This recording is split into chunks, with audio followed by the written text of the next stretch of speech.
Hey everyone, we're going to start somewhere very nasty tonight. Your mirror, or the 14th century version of one, is most likely a pail of water or a distorted piece of polished metal that reflects back just enough to remind you that life is unfair. You awaken in a medieval village, perhaps a sunlit French market square or the edge of a misty English wood. You're not in a Renaissance picture, no matter where you are. People are starting to assess you based on your appearance. Even though you're only 6, your mother, bless her weary soul, is already worried about your appearance. The problem with medieval standards of beauty is that they get going early: a lazy eye, freckles, a devil's kiss, an unlucky star, a crooked nose. It's time to begin praying.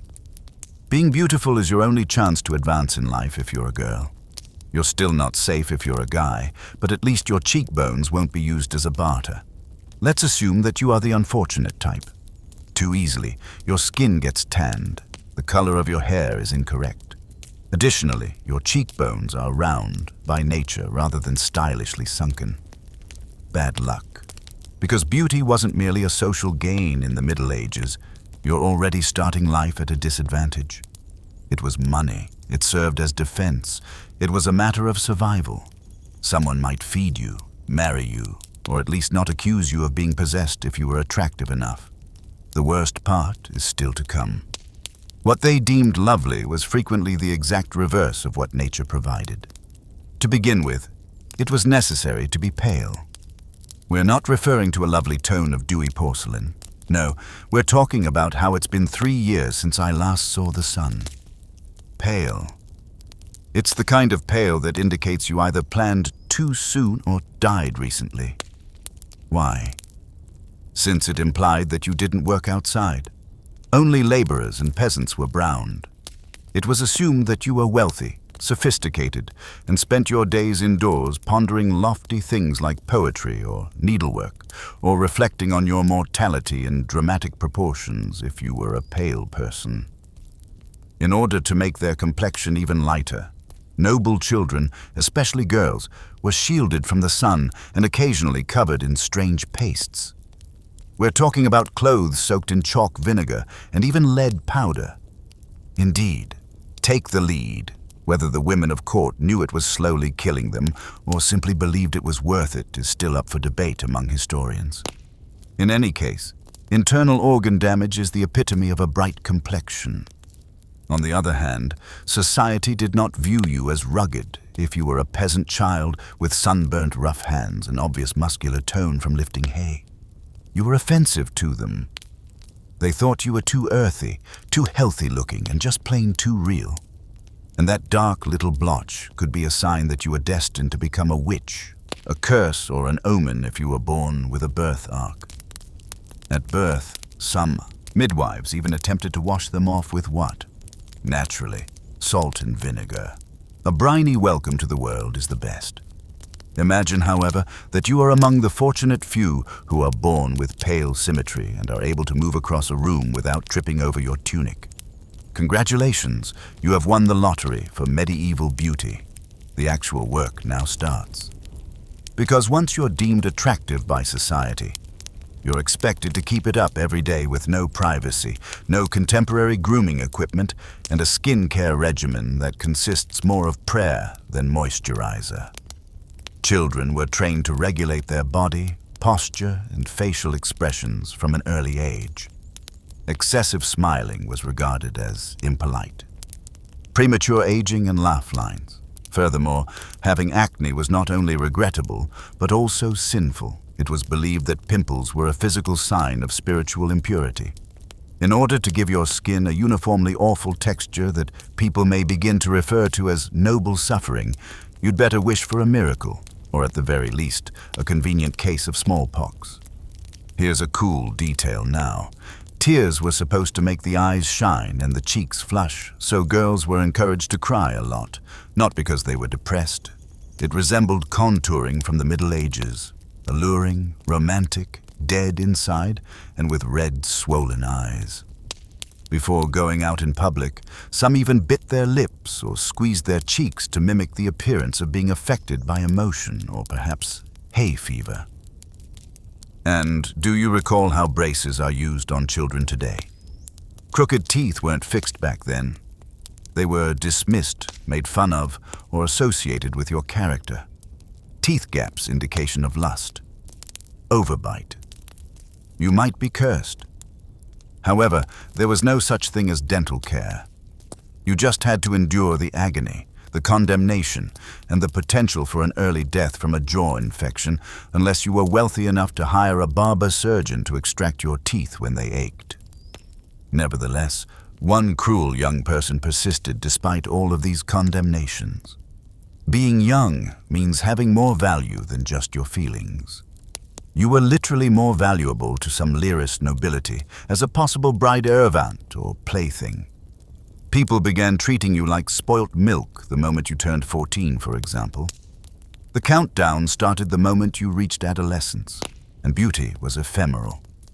They were afraid of wrinkles. Wigs couldn't save gray hair. You're still a youngster, but you're already learning 1,000 little things.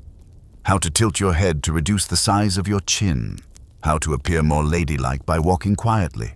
How to cover your wounds so that no one believes you are ill. Every gesture, breath, and appearance is a performance. You also don't have any days off, and there's always someone nearby telling you to grin more, even though you're still growing up in this world of capricious regulations, cruel therapies, and totally preventable mercury poisoning. Not too much, though. That is not honorable. You are now of marriageable age, which, ironically, may mean that you are 12. Or, if fortune favors you, 14. This is not puberty. This is the age of pilgrims and plagues, and prom, and your body has become your resume, whether you like it or not. The one detail that everyone seems to be fixated on these days, that complexion was bloodless and pallid. A proper lady seemed to have just stepped out of a wet crypt. The objective, really, was a face so translucent that your veins were almost visible. Imagine early vampire style, with scurvy added and immortality subtracted. Not all people with pale complexion were wealthy. The fact that you didn't perform manual labor was obvious, and it was a form of flex because 90% of individuals were workers who looked as if they had never seen the sun. Women used materials that seemed like a witch's grocery list to get this look. Chalk dust, vinegar washes, and crushed white lead. Not figuratively, but real lead, the type that results in organ failure and brain impairment. They would apply it liberally to their faces as if it were a high-end foundation. Indeed, the outcome includes a horrifying glow, ulcers, paralysis, and a delightful propensity to die young. Men were similarly fixated on projecting an air of nobility, which essentially meant not appearing to have accomplished anything worthwhile during the day. Nobles glistened, ideally not at all, but they did not perspire. Therefore, men also accepted the pale appearance. Powdering was not limited to women, it was common. On counteract any erratic burst of health, some men even applied marble dust or crushed bone on their faces. You can't give the impression that you're still alive and well. However, seeming pallid was insufficient. You also needed to reduce the size of your face. Here's where plucking was useful. The eyebrows are gone. Although optional, eyelashes are frequently pulled out as well. The hairline pushed back completely in order to make their forehead resemble a 5-head, then a 6-head. Women would pluck the entire front of their scalp, inch by inch. An abnormally huge dome of smooth skin that stretched like an egg from brow to hairline was the aim. An extremely stylish egg. Was it painful? Yes, exactly. Imagine using only inadequate lighting, subpar equipment, and a prayer to Saint Apollonia, the patron saint of dental agony, and, by extension, any anguish that made you wish you had never been born, to tweeze individual hairs. Just you, a splintered pair of pincers, and hope. No ice, no antiseptic. It was truly worth suffering for that beauty. It wasn't enough to still be without eyebrows. Then, like the memory of long-gone eyebrows, you had to trace them delicately and softly. Dark eyebrows were viewed as impolite, positively monster thick brows. Women drew subtle arcs of refined grief over their foreheads with soot, charred almonds, or the ash of clover stalks. Fashion becomes a little out of control at this point. Imagine that you've been honing your pale, hairless, hollowed-out appearance for weeks. Your face is becoming medically problematic. Excellent. Don't get arrogant, though. The entire image will be ruined if your teeth are yellow, which, let's face it, they are. Regretfully, there isn't dentistry yet. Toothpaste is a mixture of crushed bones, mint, salt, and lies. Some people attempted to rub using charcoal or sage to whiten their teeth, but the outcomes were inconsistent and harmful. If you're wondering if people used urine to whiten their teeth like the Romans did, the answer is that they did. P for your smile. As you go to sleep tonight, chew on that. Let's not overlook the eyes in the meanwhile. Large, watery, glassy eyes were thought to be the most romantic thing a lady could have. Sexy is not romantic. Romantic as if you would die of heartache. Women would purposefully cry or chop onions before occasions to get this look, which would make their eyes bright and red-rimmed. You could always massage a small amount of crushed belladonna around the eye socket if you were unable to cry on cue. By the way, belladonna is extremely toxic. It causes your pupils to dilate. It could cause blindness, but also made the eyes look bigger and more soulful. Made of actual poison, it's the medieval equivalent of dangerous contact lenses. The lips, on the other hand, have to be tiny and scarlet, like tiny secrets that bleed. Again, dubious minerals or crushed berries were used to make the lip tint. Ochre was utilized by certain ladies. Mercury was used by some. Cinnabar, an extremely toxic brilliant red mineral that contains, you guessed it, mercury sulfide, is used by some. At least your mouth was adorable till it fell off, though. The wildest portion comes next. You were not permitted to appear overly put together in spite of all of this work. That was regarded as being conceited. Therefore, all of these hazardous and agonizing routines had to seem normal. You had to appear as though you had just woken up, even though every morning you had to burn, peel, scrape, and mildly poison yourself to get out of bed that way. Whether medieval ladies thought these chemicals were dangerous, or if they simply didn't care, is still up for debate among historians. According to certain literature, there were warnings about the risks of lead and mercury even in those days. Others suggest that it was simply a price of beauty. Nobility was fleeting after all. It was all about marriage. Furthermore, a gorgeous face could make the difference between a secure and difficult life. You're crying as you look into your shiny copper mirror since your maid burned your scalp while attempting to bleach your hair. You've lost your eyebrows. Your forehead resembles a stage from a play. You have lead dust on your cheeks. You still worry that you don't look well enough to go to Lady Hawthorne's feast, though, for some reason. Rest well. Okay. Now let's discuss your forehead. No, really, because your forehead was considered somewhat significant during the Middle Ages. As a matter of fact, the larger, the better. We're not referring to a high forehead as flattering. The ideal volleyball court would be above your eyebrows. Wide, calm, and infinitely smooth foreheads that resembled a blank canvas awaiting divine insight were in style. Unprompted people also used their own tweezers, or more accurately, their own pair of sharp objects, because nature rarely offers a 5-inch forehead. Since tweezers, as we know them today, had not yet been developed, they used clamshells or dulled iron forceps. One hair at a time, women painfully and purposefully pulled back their hairline. This was no spa treatment complete with cucumber slices and calming music. Here you were, bent over a low candle, pulling out strands of your own hair till your forehead appeared to be pulling away from your face in terror.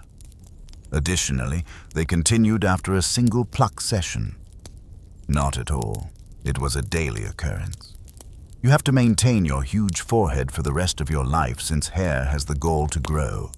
After a week of laziness, your entire appearance is ruined by fuzzy stubble. Some women even apply walnut oil and lime to their foreheads. or vinegar to cause follicular irritation and impede renewal. Some grind the hair down at the root using pumice stones. Try medieval hair removal with hot pitch and a prayer if you thought waxing hurt. It was functioning if it blistered, burnt, or made you feel lightheaded from fumes. However, the outcome was a smooth, vacant, reflective upper face that shone like a polished marble archway. When others saw your enormous, shining forehead, they said, "Ah, yes, intelligence." Alternatively, please don't ask her anything. She appears to be communicating with the saints.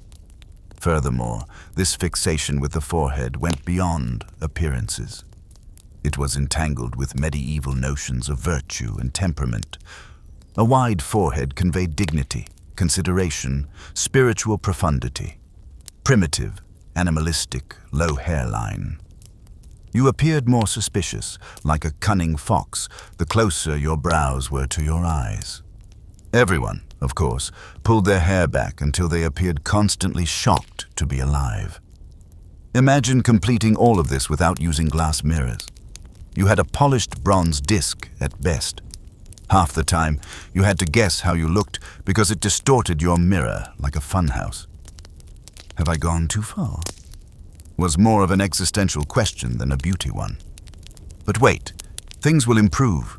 You required more than simply a large forehead. It had to shine for you, glow with the light of righteousness and modesty. Many women touched their foreheads as a result, either clear resin or egg whites to give them a torchlight sheen. Others used only animal fat, or, if they were wealthy, a combination of animal fat and crushed pearl. If they weren't, then hope. By the way, animal fat was popular for beauty in the Middle Ages.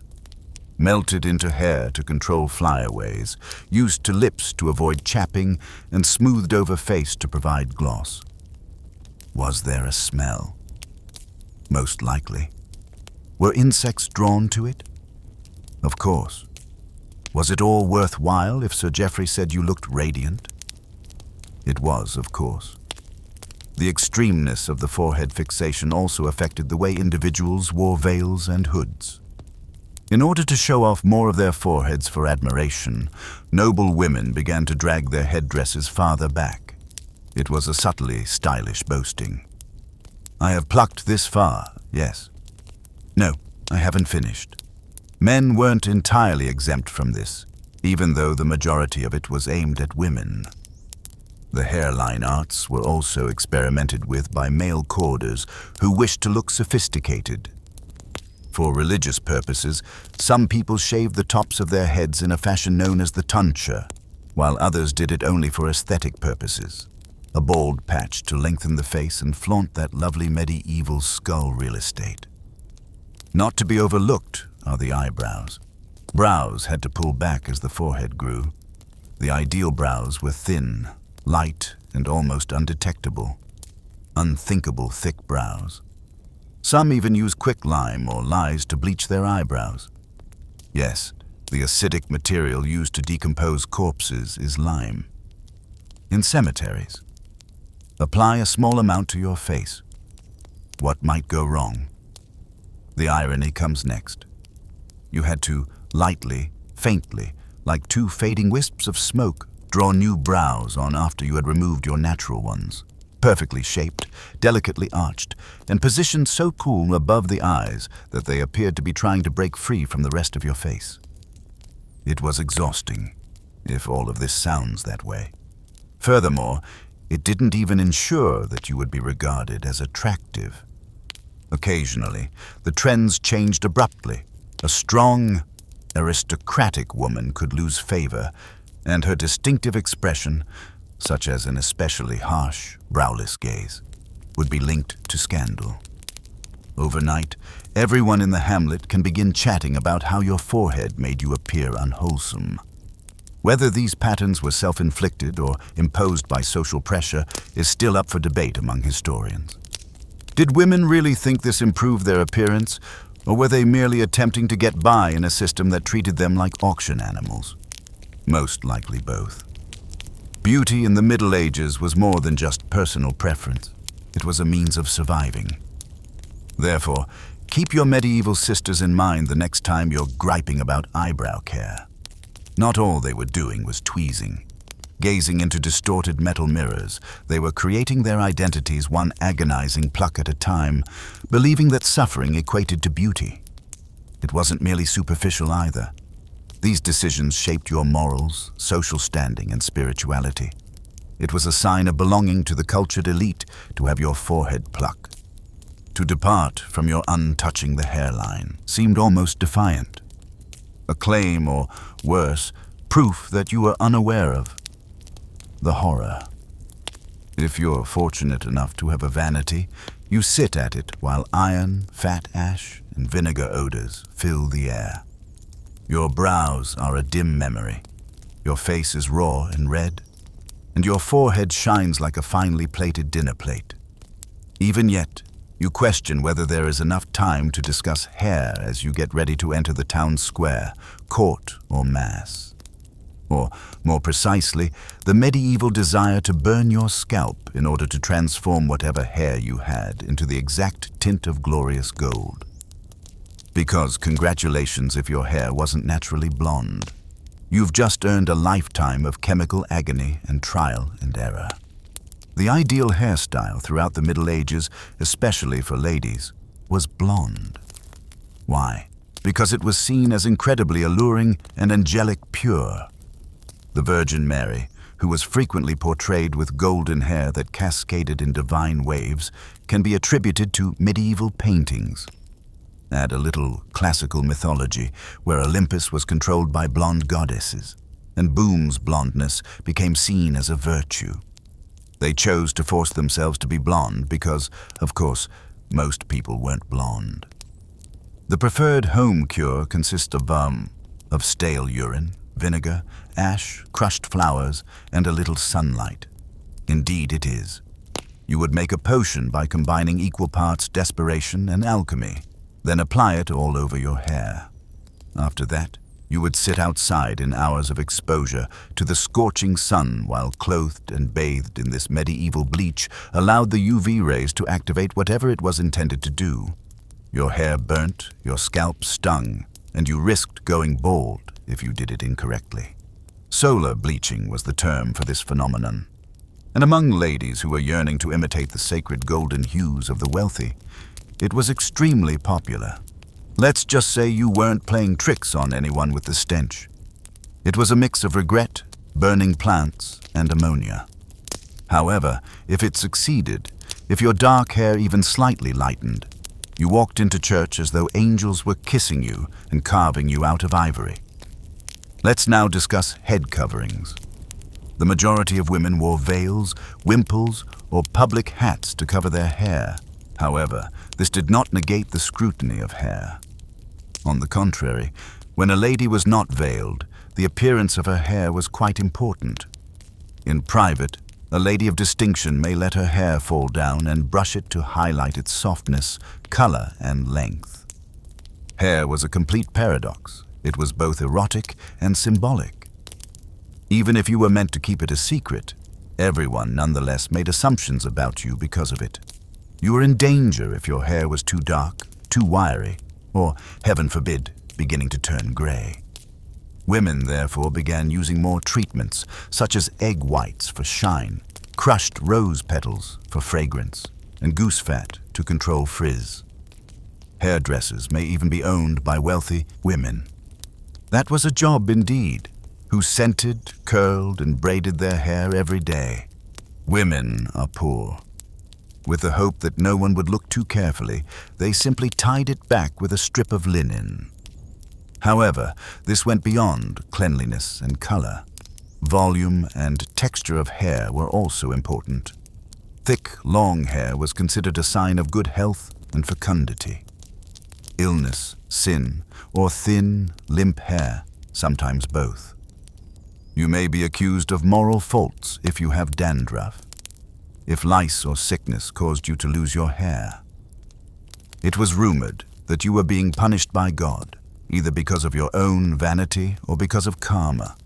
Indeed, lice were present on everyone. Your neighbors, your siblings, your pets, and yourself. It was a perplexing outbreak. The lousing was a customary private practice. Sitting together, the sisters would comb through each other's hair, looking for tiny lice between their fingernails, as if it were a family bonding exercise. Your mother may, if you were fortunate, boil your hair ribbons in vinegar once a month. Otherwise, you adapted to the itching and hoped that no one would notice you scratching in public. All of this hair drama also affected men. Even monks and young knights and squires were interested in their hair. A nobleman was regarded as dignified and deserving of respect if his hair was glossy and kept up. Men wrapped their hair overnight or used heated rods to curl it. Some styled it with candle wax or bear fat. Imagine pomade from the Middle Ages, but with increased fire risks. However, masculine hair has religious connotations as well. In the traditional Torah style, monks shave the top of their heads, leaving a hair ring that resembles a halo. Why? To show that they had renounced vanity by humbling themselves before God. Because vanity doesn't just disappear. Rather, it migrates. Some monks continue to covertly cultivate their lingering fringe. Let's just say that shampoo was out of the peasantry's price range. Buckets of cold water, lye soap if you were wealthy, or just sand and hope if you weren't, were the methods used to wash hair. You may skip a proper wash for weeks or even months. When it did occur, the nearby river was typically the scene of someone yelling, "Don't swallow the frogs." This is a fringe fact. Some women thought that brushing their hair exactly 100 times a day kept devils away and made it shine. Whether it's superstition based on folklore or the marketing strategy used by the early hairbrush industry is still debatable. However, overprocessing is the true threat. Medieval ladies burnt their hair to oblivion because they lacked access to contemporary conditioners and even a basic understanding of how scalp chemistry works. To conceal the harm caused by other people's hair, which was frequently taken from the deceased, some wore wigs. Hair stealing was a serious problem. Someone might sneak in at night and cut off a woman's golden hair for sale, leaving her bald when she wakes up. Additionally, don't even consider getting your hair chopped short. That was a sign of shame for women. As a visible sign of their sorrow, widows occasionally chopped their hair in mourning. As a punishment, convicted criminals had their heads shaved. Thus, if you arrived at people didn't say "cute cut" when he wore a fresh bob at the town fair. "What sin did she commit?" they murmured. Your sister is pouring a bowl of warm vinegar and flour paste over your head while you sit on a stool. You've been bleaching since noon, and the sun is going down. It feels like brittle straw in your hair. Your scalp tingles, possibly from spiritual enlightenment or chemical burns. As you brush them, a few strands come loose. You bite your lip.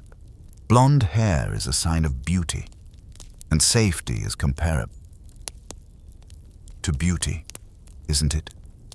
You gaze into your copper mirror, which is cracked. It's a shining reflection of you, golden but somewhat smoking, and that's as near to success as you can get in this cruel world. Let's pull back now. Take the glitz literally and get to the heart of the issue. Because having perfect skin was not just appreciated but expected in medieval Europe. A pale, smooth, and unblemished complexion was ideal, as if you lived your days floating through cathedrals rather than slogging through pig muck. But it took some dubious techniques to get that flawless appearance without sunscreen, soap, or even a rudimentary understanding of dermatology. First, let's talk about the traditional lead and mercury. Apparently, the Middle Ages never encountered a hazardous metal that they didn't want to smear on their faces. Thus, the answer is yes, once more.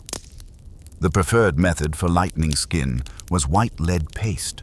It gave the face that ethereal, ghostly sheen when applied daily, and over time, it gradually poisoned the wearer. Users complained about headaches, lightheadedness, and ultimately complete organ failure, but they also received praise in court. There are trade-offs, you know. In contrast, mercury was the preferred substance for blemish removal. Possess a strange mole that could be demonic, a freckle, or a pimple. Watch as a small amount of mercury compound dissolves when dabbed on. The imperfection and multiple layers of dignity were literally removed when mercury scraped away the outermost layer of skin. Your complexion looked clear, nevertheless, perhaps as a result of the recent chemical cauterization of your pores. Some used mixes of crushed bones, pulverized oyster shells, and powdered horn scraped into the skin with sour milk or vinegar as an exfoliant. Gritty and scratchy, these served as a medieval loofah and were likely to leave your face looking as though they was defeated by a cheese grater. However, it was thought that harsher treatment was more effective. Another issue was sunspots.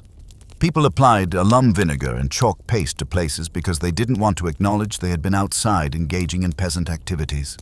Was it painful? Of course. During Mass, did it break and fall off? Yes, too. However, looks were everything, and if you didn't have the correct skin, you didn't have the right class. Not to be overlooked are scars from childhood illnesses, rashes, or boils. In instance, smallpox caused pitted skin in many survivors. Your reputation could be destroyed by those marks. If you were fortunate, a kind family member would make you a salve using crushed rose water and lard. Pearls. It's time to hide behind your wimple and perfect your identity as a mystery noblewoman if you weren't feeling well. It gets more bizarre from here. Freckles and moles were more than simply flaws. They were frequently interpreted as indicators of internal immorality or, worse, witchcraft. If a woman had a strange mole on her face, people could mutter about it or ask if it bled when a needle was inserted. There was nothing subtle about the Inquisition. As a result, some people took drastic measures to get rid of devil's marks. Knives were utilized by some. Others used corrosive plants like celandine or hot irons to try to burn them off. Too much celandine, herbalists cautioned, may result in fainting, blindness, or even death. Hey, at least you wouldn't have any freckles. Additionally, remember to cover your face after using medieval science to harm it. A popular moisturizer was animal fat, combined with crushed herbs or beeswax. This prevented windburn and made your skin look a little glossy and a little scary. If you were wealthy, you could use mint or lavender to fragrance it. It only smelt like sheep if you were impoverished. Historians continue to debate whether some women thought these therapies were safe or if they were just following the crowd because, well, everyone else was. Beauty suffering was not a novel concept.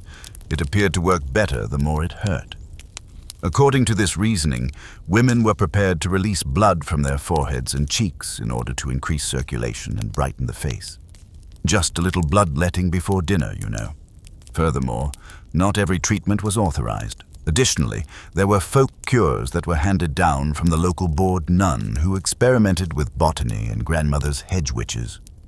Some swore by applying crushed garlic to pimples or spreading butter on sunburns. Bat droppings, according to others, could soften skin. The application of mashed frogs was one such bizarre treatment. Why? Frogs were thought to be cool, and cold objects were thought to soothe hot skin. Medieval medicine is a combination of reason and madness.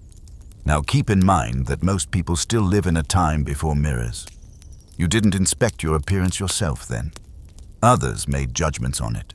You were reflected in your friends, neighbors, and nosy friars. Additionally, if they said you look pale in a positive sense, that was a great compliment. They may have believed you to be ill, wicked, or, worst of all, working class if they reported you were flushed. Imagine waking up with your face stinging from the vinegar cleanse you did the night before. You've applied a little mercury to that blemish that's been spreading rumors, covered it all with a waxy balm, then covered the redness with a base of chalk and fat to conceal it. The wind picks up as soon as you step outside. Dust adheres to your face. There is no SPF visible and someone sneezes at you. Before noon, your entire appearance begins to melt. Nevertheless, you keep your chin up since, despite the itching in your skin, your pores are screaming and you look the part, but technically your left cheek is on fire. And that was all that mattered in a world where seeming wealthy, holy, and pure might practically save your life. Let's discuss teeth, or more accurately, the startling medieval indifference to them until a disastrous event occurred. Because, until recently and painfully, dental attractiveness wasn't a top priority for anyone for the majority of the Middle Ages. To begin with, a flawless grin was not expected. It was really thought a bit bad to smile too widely, unless you were a village fool or a youngster. It was more fashionable to sneer modestly or pout solemnly. Such crooked teeth. All right, gaps are okay. A complete collection of murs. Sincerely suspicious. However, as soon as your teeth become chipped and discolored, when fell out, which they frequently did, you became that damned woman who smells like rotting onions instead of being wonderfully rustic. You see, your mouth wasn't meant to be dazzling, but it also wasn't meant to make people shudder. What was the state of dental hygiene? Not much, actually. The majority did not brush. Except for cleaning your gums with a twig steeped in ashes, toothpaste did not exist in Europe until centuries later, and toothbrushes, as we know them, did not come until then. Some people rubbed their teeth with sage leaves. Most people depended on prayer and passive hope, although some chewed on fennel seeds to freshen their breath. And there was no blueprint for hope. The outcome. Many people were already missing a parent by the age of 25. Limited number of teeth. Some had none by age 40. You were either rich or a wizard if you retained all of your teeth into middle age. Tooth loss was so frequent that, unless you were noble, it hardly warranted a notice, because of the public relations dilemma caused by your missing teeth. Richer people used mouthwashes consisting of vinegar, wine, and herbs in an attempt to prevent teeth decay. Imagine a vinegar-steeped rosemary that has been strained through a cloth and swished with obvious agony. Once again, medieval Europe had a dubious connection with human fluids. Thus, some recipes called for adding salt, honey, or even stale pea. The true terror, however, was toothache. The pain persisted once it started. No root canals, fillings, or antibiotics were used. If your teeth ached, the following were the options. Suffer if you ignore it. Get it extracted by a barber surgeon. Or ask a wise woman in your community for assistance. She might hand you a cloth strewn with cloves and a prayer to Saint Apollonia, the patron saint of toothaches. Although they were not specialists, barber surgeons were the closest thing to dentists. These were the same people who may have done small exorcisms, set your broken leg, and clipped your hair. They weren't known for their sensitivity, and dentistry was simply another side gig. Iron pliers, no anesthesia, and maybe a foot on your chest for leverage were used if you needed a tooth extracted. Unfortunately, you now have a fractured root if the tooth didn't come out completely, festering in your gums without any treatment afterward. You could swell up, get a fever, and die because of a molar if you had an infection, which you most likely did. Indeed, that occurred more frequently than you would have liked. However, this is when the criteria of beauty took an odd turn. A pearly white smile began to gain popularity in the late medieval era, at least among the wealthy. Riches, youth, and health were associated with white teeth. Thus, some aristocrats started using crushed coral or chalk to rub their teeth.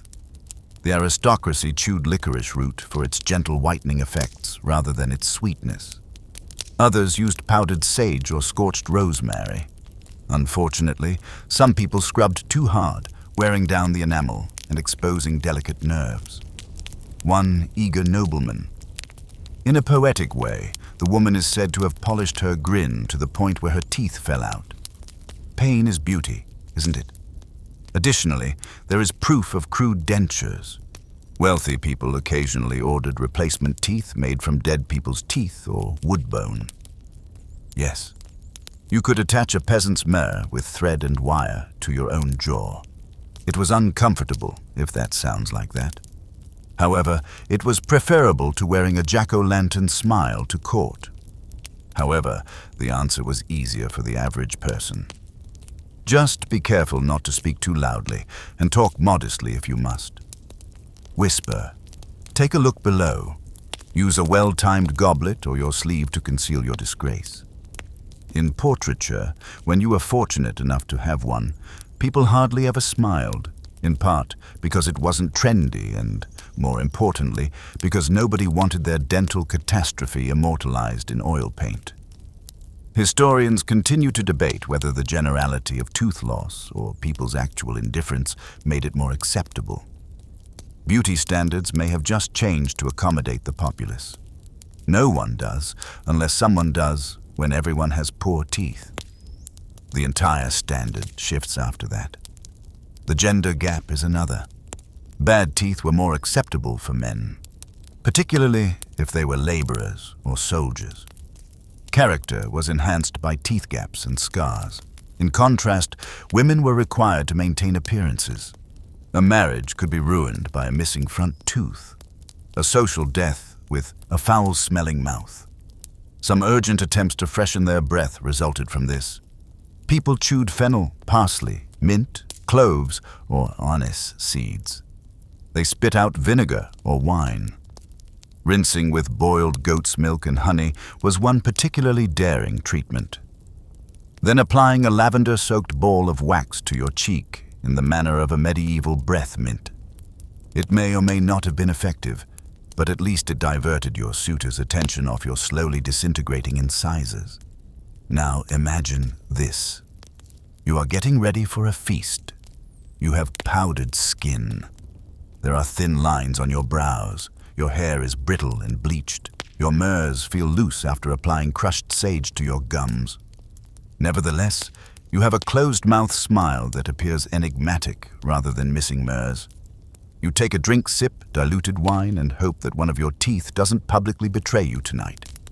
Your mouth was your risk, but your face was your future in the harsh world of medieval beauty. With soot, pig lard, and whatever's sprouting in the damp corner of your cottage as your tools, let's get started on your medieval morning routine, or what passes for it. Because maintaining one's hair was more than just appearance during the Middle Ages. Class, gender, virtue, and occasionally infestation were all factors. You awaken in a cabin with only one room. The scent of goat and moist straw fills the air. Depending on your position, your hair is either wrapped in a linen veil or tucked under one that is matted against your head. Perfumed oils and silk. But there is a universal rule that holds true regardless of income. Before society believes that you have lost your values, you must do something with it. Hair wasn't only ornamental, you see. It served as a metaphor. For women in particular, having long hair was a sign of obedience and fecundity. It is scandalous for a grown woman to have loose hair. It was linked to inferior actresses, witches, or insane women. If you had your hair covered, you were likely married, humble, and being pursued. Either you were still a child, or you had a highly brash attitude and a limited social life expectancy if you let it go. However, you have to wash before styling. Hair washing was an uncommon experience. The majority of folks washed it only a few times a year, not every day. Because in the absence of indoor plumbing, your hair was like organizing a small celebration, whether it was heated or properly washed with soap. You required a basin large enough to submerge your head, hot water, herbs, or soap, and ideally, someone to assist you in rinsing. Usually, the person was a neighbor who owed you a favor, your sister, or your servant. Additionally, don't use any flowery or frothy shampoo. The majority of individuals utilized ash water, which is simply the overflow from soaking wood ash. It has a somewhat caustic taste and is alkaline and detoxifying.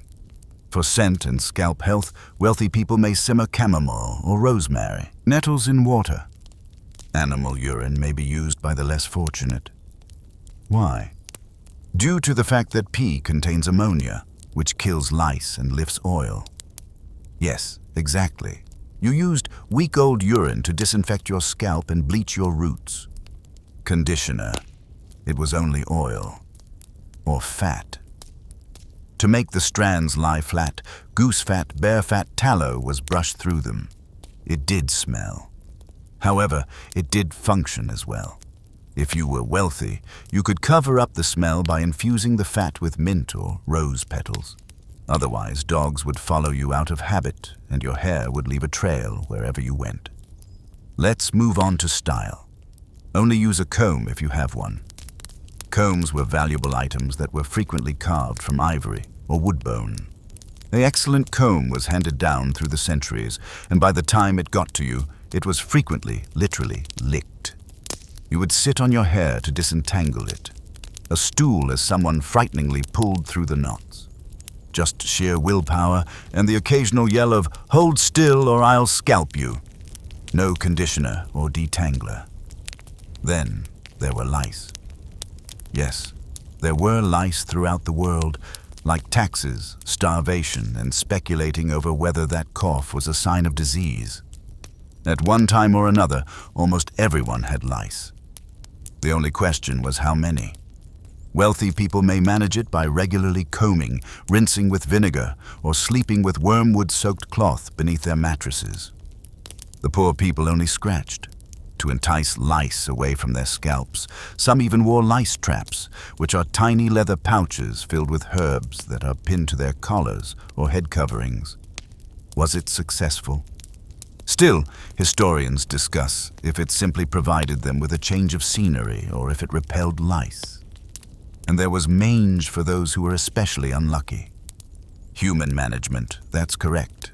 When lice and mites bonded and created their own ecosystem, it happened.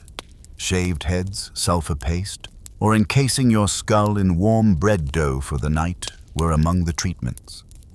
It seems ludicrous until you consider that the alternative was being rejected by your community due to your lack of cleanliness. Women were expected to style their hair modestly after it had been cleaned, oiled, and compassionately deloused. This signified buns, braids, or knots, typically placed under a head wrap or veil.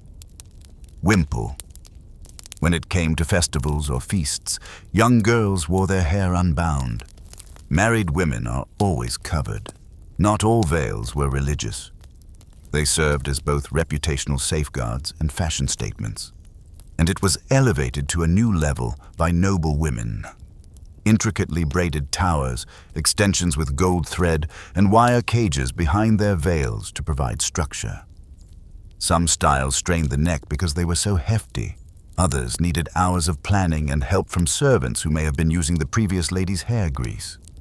Men, on the other hand, kept it more straightforward but still political. A knight's hair could be softly curled and shoulder length. Bowl cuts were common among peasants for functional reasons rather than fashion. There were fewer lice on less hair. As usual, monks wore their distinctive tonsure-shaped crowns, which served as a symbol of humility and were ideal for allowing heat to circulate during extended periods of prayer. The more adventurous man in town had either the completely terrible pudding bowl or the page boy cut that resembles a mullet. Both demonstrated that you were wealthy enough to care about fashion in addition to survival. There were also beard trends from the Middle Ages. Lengthy beards with forks, that was the equivalent of a power move in the early 14th century. In religious contexts, or among knights who had to strap on helmets without having their whiskers pinched, clean-shaven faces became more prevalent. But regardless of your financial situation, you considered your hair whether you were a chef, a knight, or a man. It revealed your identity to others. It informed them of your position in the social hierarchy. Additionally, if you made a mistake, whether your hair was too short, greasy, or smelt like something had died in it, you were more than just ugly. You were suspected, potentially immoral, and definitely made fun of. Now you're sitting on an uneven stool with a newly burned head from a herbal lie. Rinse your sister while muttering about lice once more and pulling your braids tighter than necessary.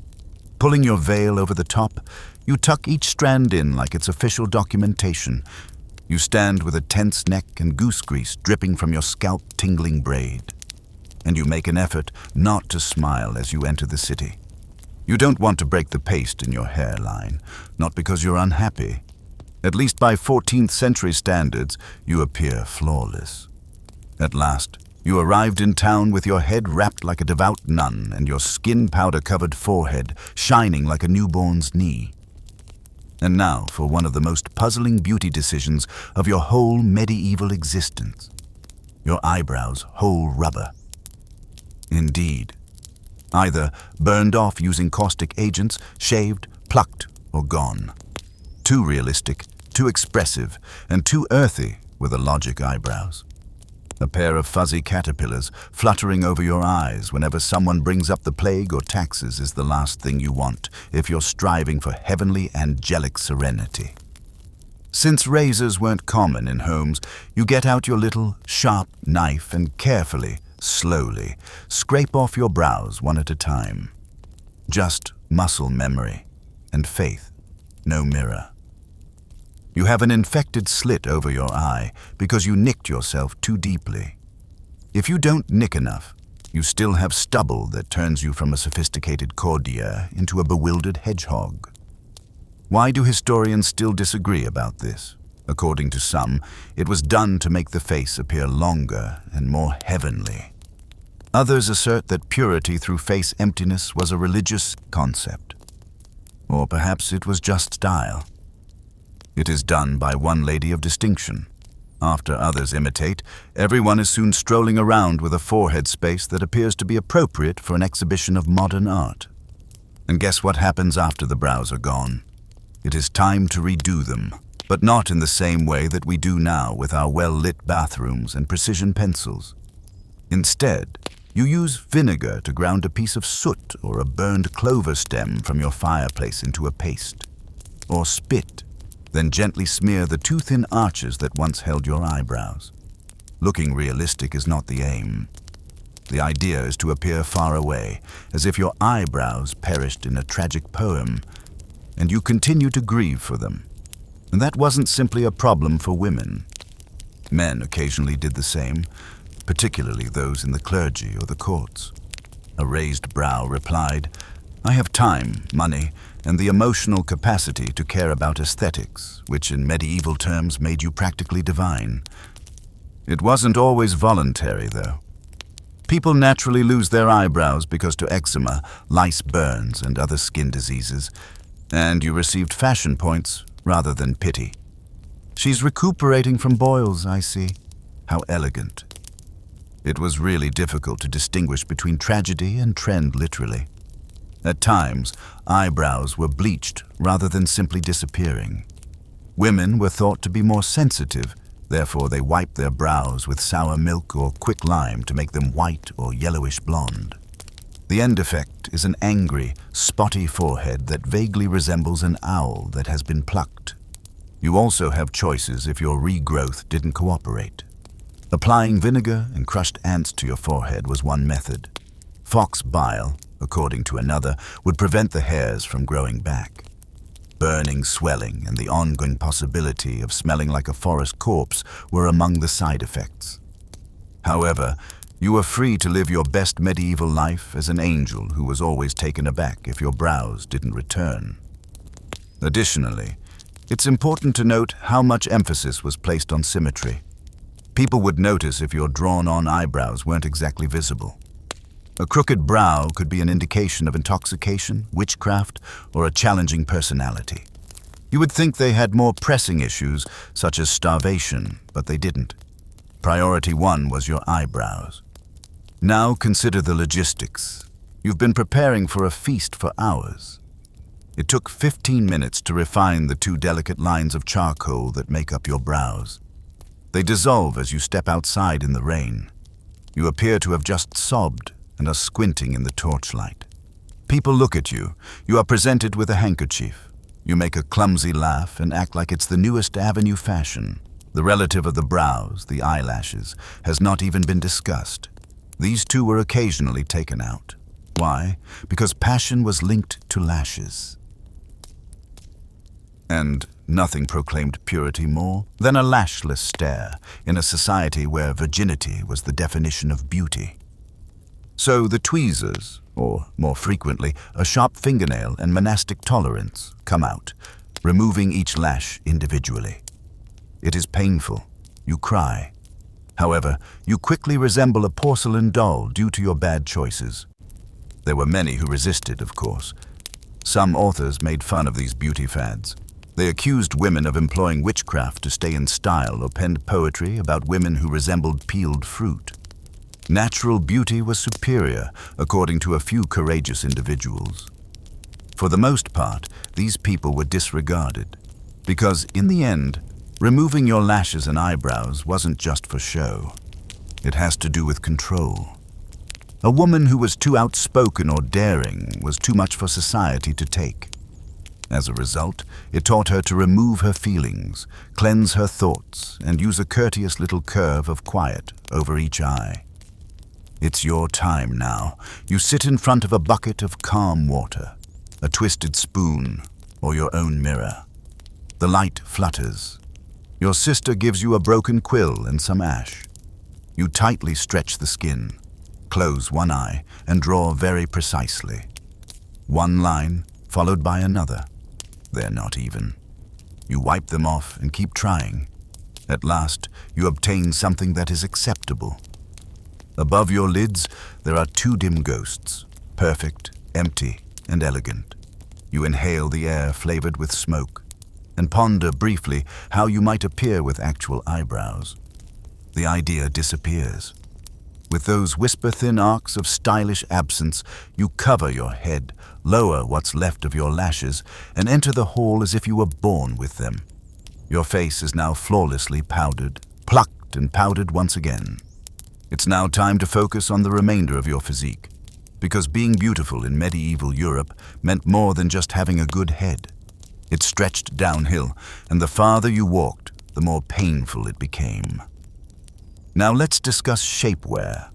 Only rough wool, stiff linen, and cords that tightened as if you owed the fabric money. No elastic panels or lycra. If you were fortunate enough to be wealthy enough to give a damn about physical type and held to that standard, which required you to shape your body into whatever silhouette was popular at the time. It was rarely your natural shape, to give you a spoiler. The ideal female body at different times was tall, long-waisted, flat-chested, narrow-shouldered, and looked extremely pregnant. Yes, you heard correctly. There were times when having a large belly was deemed stylish.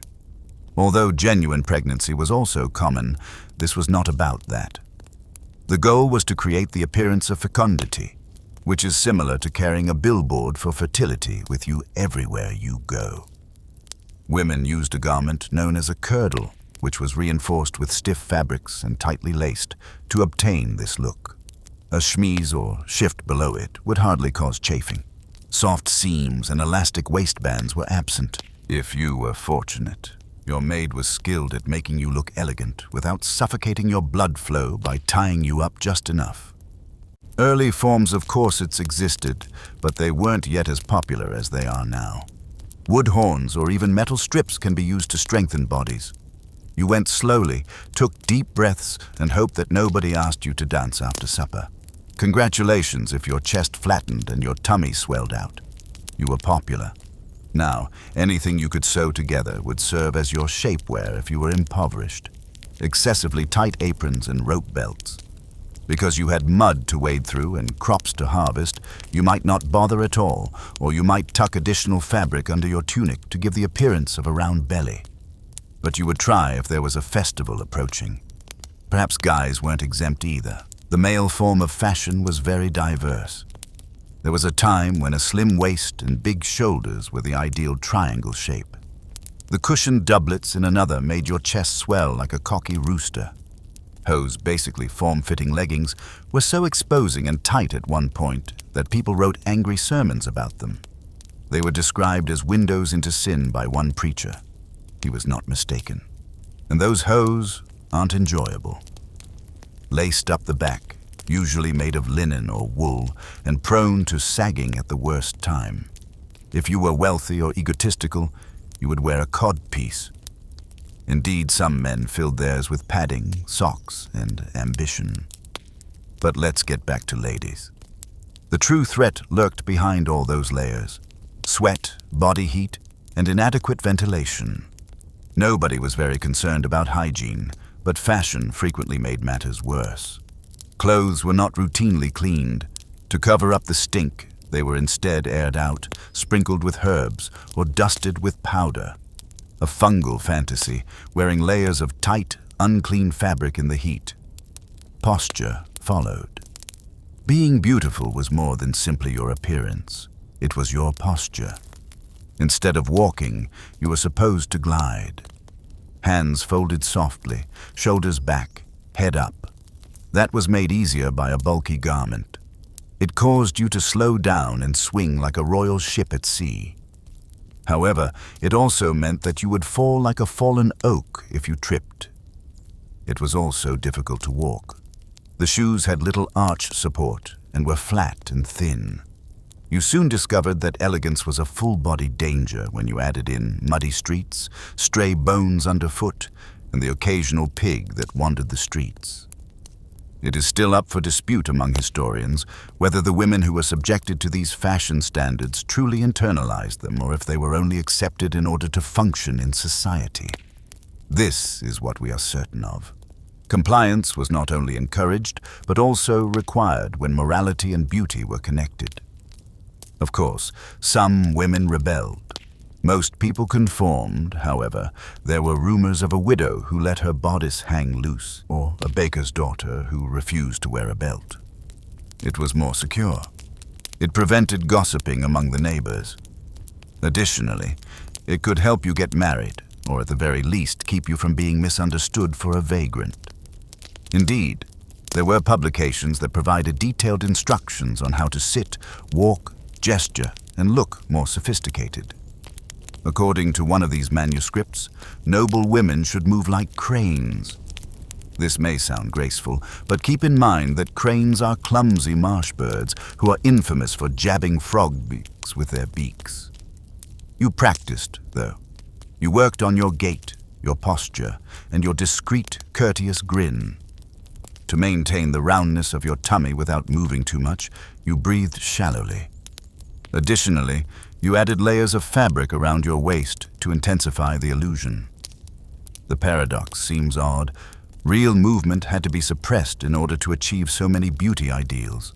Bodies wrapped in wool and linen like furniture beneath dust covers, hips cushioned, features frozen in painted modesty, breasts veiled. Instead of existing as a person, you were supposed to exist as an ideal of virtue. Here you are, with your arms somewhat puffed out and stiff under woolen sleeves, cinched into your curdled tummy. You are unable to itch your ankle by reaching down. Your breathing is shallow. But what matters is your flawless silhouette. Your cheeks are powdered, your belly is slightly swollen under your bodice, and your hair is pushed behind 2 layers of veil as you stand in the center of a candlelit room. Until someone advises that you change your complexion, everything is in order. You'll know it's time then. Bleeding time. Welcome to bloodletting beauty. Indeed, the same method that was once utilized to treat migraines, fevers, and enigmatic medieval melancholy was occasionally eagerly applied for beauty purposes. The reasoning was a combination of pseudoscientism and superstition. The obvious solution was to cut a small amount off the top, wrist, or ankle if excessive blood made your complexion rosy, blotchy, or swollen. The face was typically the target of bloodletting for beauty. Consider it the worst facial in the world. Women would use tiny blades or leeches to prickle their cheeks, temples, or behind their ears. They had a doctor, or more likely a barber surgeon, perform it for them if they were rich. Less wealthy ladies simply used sewing needles to prod themselves. Just enough blood had to be drained in order to cleanse the skin and lessen puffiness. It was fashionable to have pale, bloodless features. The next phase was to deplete your real-life energy if makeup wasn't sufficient. Leeches, too. Leeches were popular, huh? These slick little creatures were kept in tiny jars next to dressing tables and were used to remove extra humors by placing them on the temples or beneath the chin. After the leeches finished their dreadful work, You would lay back with your eyes closed and spray rose water on your face to feel rejuvenated. You might pass out, but it would be a pretty faint. Why did all of this become accepted? The four humors theory, blood phleg, black bile, and yellow bile, was the foundation of medieval medicine. It was believed that maintaining these in balance was essential to both health and beauty. The bleeding was caused by mood swings, rosacea, acne, and too much blood. Some physicians have developed beauty regimens that involve taking a few ounces from the arm once a month. Bleed from the foot in the heat, behind the ears in the winter. There was artistic guidance specific to each season, even great if you were menstruating. Your body was bleeding itself. Nature taking care of its own appearance. Menstruation was apparently thought to keep women young and soft-faced. In order to restore your skin's radiance, doctors may cause bleeding elsewhere if your cycle stops, for example, because of stress or starvation. But it wasn't just the face that was bleeding. According to some beauty manuals, a sallow complexion necessitated bleeding from the elbow, fainting from blood loss, and cutting the ankles to improve leg tone, an indication that it was functioning. It obviously didn't work, at least not like they had hoped. These cosmetic procedures caused infections, fainting, and occasionally even death. However, the pale glow that resulted from blood loss after a session was momentarily convincing. Thus, they continued to do it. It was all presented as self-care. It was considered disciplined, sophisticated, and health-conscious for a woman to bleed herself in the morning. She was exercising self-control over her appearance. A lady who refused to bleed, on the other hand, might be charged with conceit or worse, ignorance. Nor was it just about blood. In certain therapies, cupping or scarification were used to bring out the negative humors. The skin was heated in glass containers and suctioned onto till it welted and turned red. Did your skin get better as a result? In addition to the fringe bits, it left striking traces that sent the message, "I take beauty very seriously. Thank you." Some aristocratic women thought that taking a bath in animal blood, especially that of lambs or doves, restored youth. Although it wasn't common, this was largely seen among the wealthy and eccentric. According to rumors, one duchess had standing tubs filled with pigeon blood, into which she would slowly lower herself while letting out a loud sigh. The prevalence of these practices in the broader populace is still up for debate among historians. Were chroniclers exaggerating uncommon severe treatments or daily routines? Most likely a little bit of both. It's evident that the notion of using loss to cleanse the body was widely accepted, and self-punishment, sacrifice, and discipline were always associated with beauty. Furthermore, you should reconsider assuming that this was solely a women's game. Even men bled. Monks, oddly, before spiritual fasts, courtiers before banquets, and knights before tournaments. Both sexes were praised for having pale complexion, which could only be achieved by anemia or trickery. Here you are then. On your wooden stool, you take a seat. A candle flickers. There is a subtle scent of wax and dried sage in the room. You pick up the small blade, wrap a thin leather cord around your arm, and roll up your sleeve. Only a nick. Just enough to feel sophisticated and light-colored. On your powdered wrist, the blood wells up scarlet. You dab it with a piece of cloth that has your initials embroidered on it. Your maid whispers that you already look beautiful as she offers you a slice of dried pear. You do. Or when you float into dinner, they'll say that, anyway. The slightest color on your cheeks, as pale as a sheet of linen. You'll sit up straight, shining and silent. Additionally, they'll think you're being gentle if your knees tremble when you stand up. Being just a fainting spell away from collapse is the epitome of beauty. Let's physically clean the air, because if people couldn't stand to be within 6 feet of you, it didn't matter how pale, symmetrical, and blood-drained you were. There was a lack of hygiene. Everyone smelt, and bathing was uncommon. Perfume was the medieval solution, a lot of it, sufficient to incapacitate a donkey. there wasn't much soap. Excellent soap. Fragrant lathery made with olive oil originated in the Middle East and was very expensive. In contrast, the typical European farmer was caught between a rock and a hard place. There was soap made from animal fat and lies, but it left a residue that clung like shame and hurt like betrayal. You might wash your feet before bed or your hands before a feast. But if you're lucky, and not during Lent, you could wash your entire body twice a year. There were bathhouses, particularly in bigger cities, although these were frequently co-ed and viewed as a bit risque. Imagine unclear drapes, heated communal baths, and the occasional side-eye from a cleric. Eventually, anxious clerics even closed these establishments, claiming that the devil enjoyed steam. As a result, individuals started using perfume instead of water. In the Middle Ages, perfume served as more than just a fashion accessory. It was armor. You rubbed dried herbs into your clothing, smeared scented oils behind your ears, and carried palmanders, which are little, perforated balls filled with aromatic spices that hang from your belt like a medieval glade ornament. If you were wealthy, you could have a silver pomander with spaces for dried rose petals and cinnamon cloves. If not, layering the aroma and using a cloth pouch filled with lavender and hope worked well. Oh, they got it down pat. To create the appearance of freshness, you began by sprinkling rose water on your face and hands. After that, you might dab some crushed mint under your arms and apply scented oil on your wrists, in order to avoid a gag reflex and instead leave a fragrant trail. When you pass someone, you would even scent your hair ribbon. Here's the twist, though. An excessive amount of perfume raised suspicion. It implied that you were concealing something like sin or disease. Indeed, some priests cautioned against the smell of pride, saying that overly aroused ladies were attempting to trick or entice. Apparently, the devil had a nose. The goal was to smell nicer than your neighbors without giving the impression that you were planning something. What was the scent of these perfumes? Definitely not Chanel No. 5. The smells of the Middle Ages were strong and medicinal. Deer glands are used to harvest musk.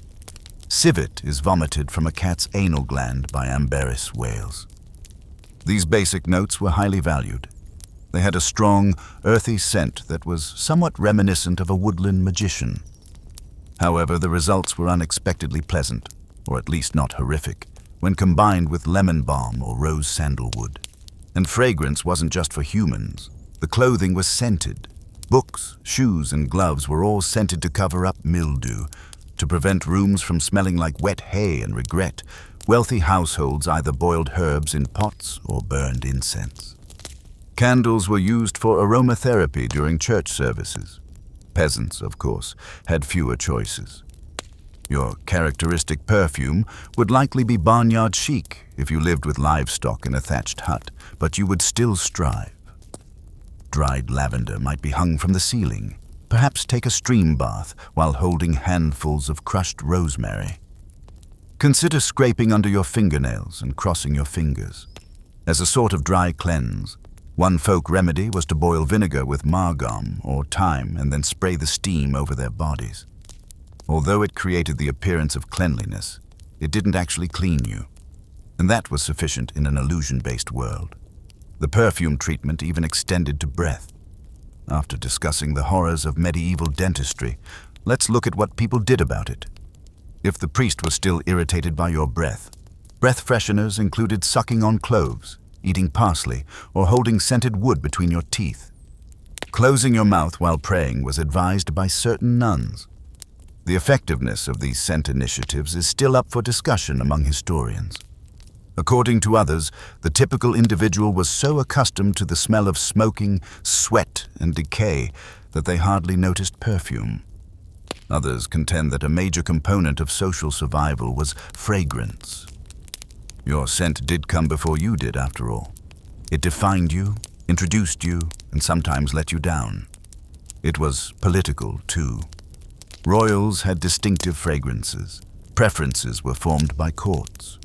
Orange blossom was a favorite of one queen. One more violet that is preferred. Exotic oils were locked away by merchants. Spices were quite valuable. And their old factory cousin was perfume. Being powerful meant having a strong fragrance.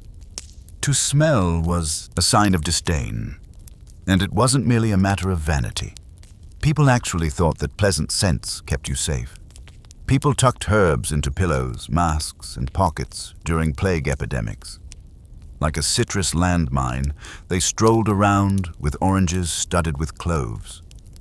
Scent was not merely ornamental, it was therapeutic, according to the miasma theory, which holds that unhealthy air causes disease.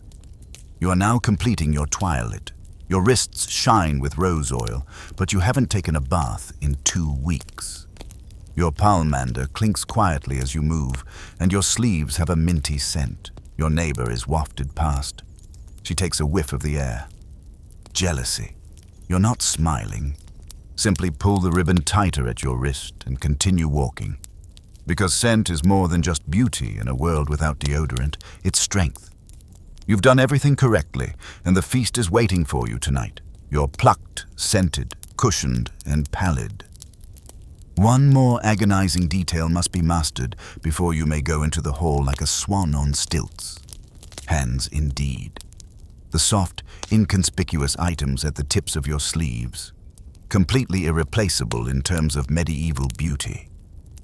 You see, noble hands were meant to appear as though they had never handled anything useful. No cloth, no soil, and definitely no chicken. You needed to have small, delicate hands that seemed somewhat worthless, as if being asked to carry your own goblet would make you faint. Congratulations, you were halfway to becoming an icon if you had long, tapering fingers. You might as well get a peasant tattoo across your forehead if your nails were yellowed from work and your knuckles were cracked. Therefore, whitening the skin was the first step in hand care. Your hands must have shone with eerie paleness, much like your face. That meant more chalk dust, more vinegar scrubbing, and perhaps even another pinch of white lead if you were feeling very bold and careless. Crushed lily petals combined with goose fat or a paste of almond milk and barley flour were used in some recipes. They had a somewhat better scent and fewer acute signs of lead poisoning. You might soak your hands in warm milk infused with chamomile or margam to help soften the skin.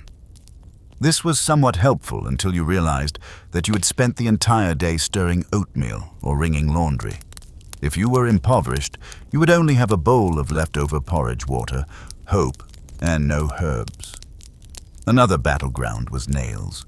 They were supposed to be kept tidy, trimmed, and molded into soft ovals. Those were for witches, not talons. Those were for farmers, not ragged. In order to give their nails a faint blush, women would massage oils on them, buff them with linen scraps, and occasionally tint them with berry juice. Red was too brazen. Even if it was merely raspberry pulp wiped on with a stick, a slight pink was regarded as natural. What about biting your nails? Don't even consider it. Anxiety, bad breeding, or even demonic influence were thought to be indicated by bitter nails. Indeed, there were sermons that cautioned against mouthing your fingers. Nail-biters are nars of God's gifts, according to one friar. Gloves became necessary in this tough throng, not only for warmth, but also as permanent hand disguises. Wealthy women wore gloves made of supple baby leather that were scented with rose oil or musk and occasionally embroidered with silver thread. Even while they were relaxing, they wore them to feast, yes, mass. Gloves were not worn by peasants. They were calloused. The worst part is still to come. During greets, gloves were frequently left on. There would be no handshakes. Gloved fingers would be gently extended or pressed together. It was scandalous, passionate, or intimate to take off your glove. It was the equivalent of slipping into someone's direct messages in the Middle Ages. Now, you had issues if your hands were big by nature. Having a lot of hands on ladies was seen as macho. Therefore, you would either keep your gloves on at all times, fold your hands firmly at your waist, or cover them up with extra long sleeves. During summer banquets, there have been reports of women collapsing from the heat but refusing to take off their gloves. Priorities, hand gestures were also important. It was thought that fluttering fingers were delicate. Pointing was impolite, aggressively wagging. It would be much better if you could signal anything with a slight elevation of your forehead instead of your hand. Hands were not for pointing out the roast goose, they were for prayer and poetry. Men weren't completely exempt either. As a sign of their high standing, noblemen were supposed to have clean hands. You might not be able to serve in court if your fingernails are dirty. Like socially ambitious people, some knights carried their own tweezers and nail knives, which they tucked into small belt bags. In actuality, women's hands gave rise to a whole genre of love poetry. Slim as books, soft as snow, and pale as ivory. You are doing it correctly if your hands appear capable of spinning a thread but are unable to grasp a sword. A ballad from the 14th century even likens a woman's fingers to white hair and legs. A little strange, yet incredibly romantic by today's standards. Additionally, there were fringe beliefs. Some said that applying vinegar and pigeon droppings on your hands would make them whiter. Others combined honey and eggshell powder. To soften the skin, one text even suggested immersing your fingertips in snail slime. Your knuckles were tenderly covered in snail slime. How common these behaviors were is still up for debate among historians. Were these expectations exclusive to the privileged, or were the majority of women secretly wiping their hands raw? In any case, it is evident that hands were extremely significant in society. They were literally being judged by everyone. So here you are, sitting on a bench with a bowl of warm goat milk beside you, using a stolen mint sprig to rub your fingertips. A little of linen is used to buff your nails till they shine in the candlelight. Your embroidered and scented gloves wait by your side like submissive dogs. Smoothing the leather over your knuckles, you put them on your fingers first. You get up. Your dress has the flow of liquid wool. You enter the grand hall. All of the practiced gestures were concealed by folded palms. You hear someone remark, "Such lovely hands. Mission accomplished. Let's descend now." As you gently and methodically reach for a goblet, clearly, of course, into the dreadful world of feet. Because being caught with ugly ankles was more embarrassing than having cracked hands in medieval Europe.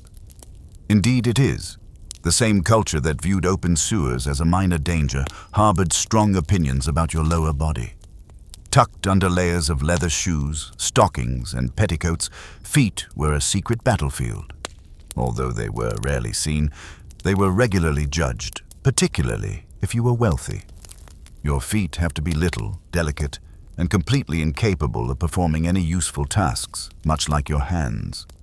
Miniature arches in, hobbit feet out. To be clear, though, you walked everywhere. The streets were muddy, bumpy, and teeming with objects you didn't want to walk on.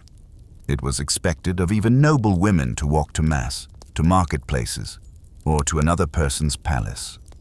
Your feet took the brunt of daily life because carriages were uncommon, inconvenient, and dangerous, especially if your local roads served as pig paths. Shoes weren't made to be comfortable. They were fashion accessories. Protective gear comes first, followed by orthopedic disasters. Simple turn shoes, which were made of soft leather pieces stitched around the foot like glorified moccasins, were worn by common people. They lacked any sort of soles, support, or weatherproofing. Your feet were essentially soup after getting caught in the rain. But there were alternatives for the upper class. The poulain gained popularity in the 14th century. A pointed shoe that occasionally protruded past your toes by 1 foot. Rather than being walking aids, these shoes were status symbols. To prevent them from tripping, nobles had poulains so long that they needed to be chained to their knees. Your importance increased with the length of your toe. It felt as though you were wearing your social status on your foot. The repercussions are obvious: infections, falls, and blisters. One man is even known to have fallen into a well after tripping over his own shoes. His dignity never returned, yet he did not die. It wasn't better inside the shoes. Wool or linen were used to make stockings, which were occasionally cushioned in the winter with straw or moss. Sweat from the feet had nowhere to go. You would spend days walking around with soggy socks if your shoes got wet, which they invariably did. It was more than just a military ailment. It was a commonplace risk. Foot odor, of course, became a big problem. Let's talk about herbs. People used dried thyme, rosemary, or mint to line their shoes. Wealthy women may insert sachets of lavender into their slippers. According to reports, one duchess donned shoes stuffed with cloves and rose petals in the summer to prevent being followed by the smell of wet sheep. There were no pedicures, but there was some rudimentary foot care. Small knives were used to trim toenails, which were then polished with stones and sometimes painted with herbs to add some flair. Until someone thought you had gangrene, a reddish tint from beetroot juice or a greenish tint from sage could be considered unique. Warm beeswax or animal fat are used to cure cracked heels.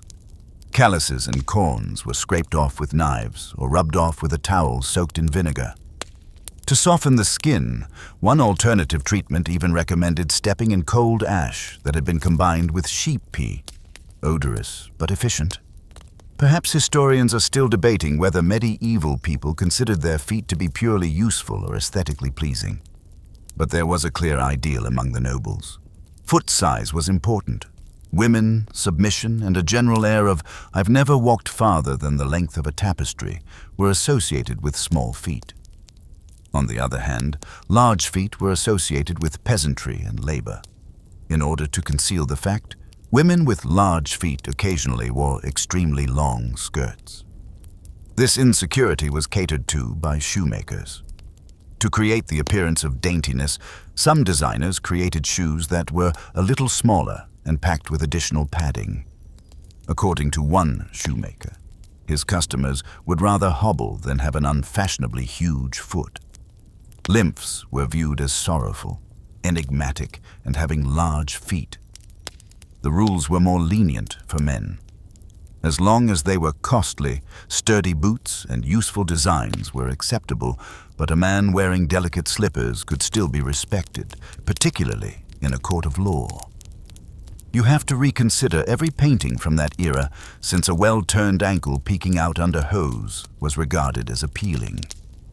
Then there was beauty in bare feet. Sometimes it was a statement to be barefoot.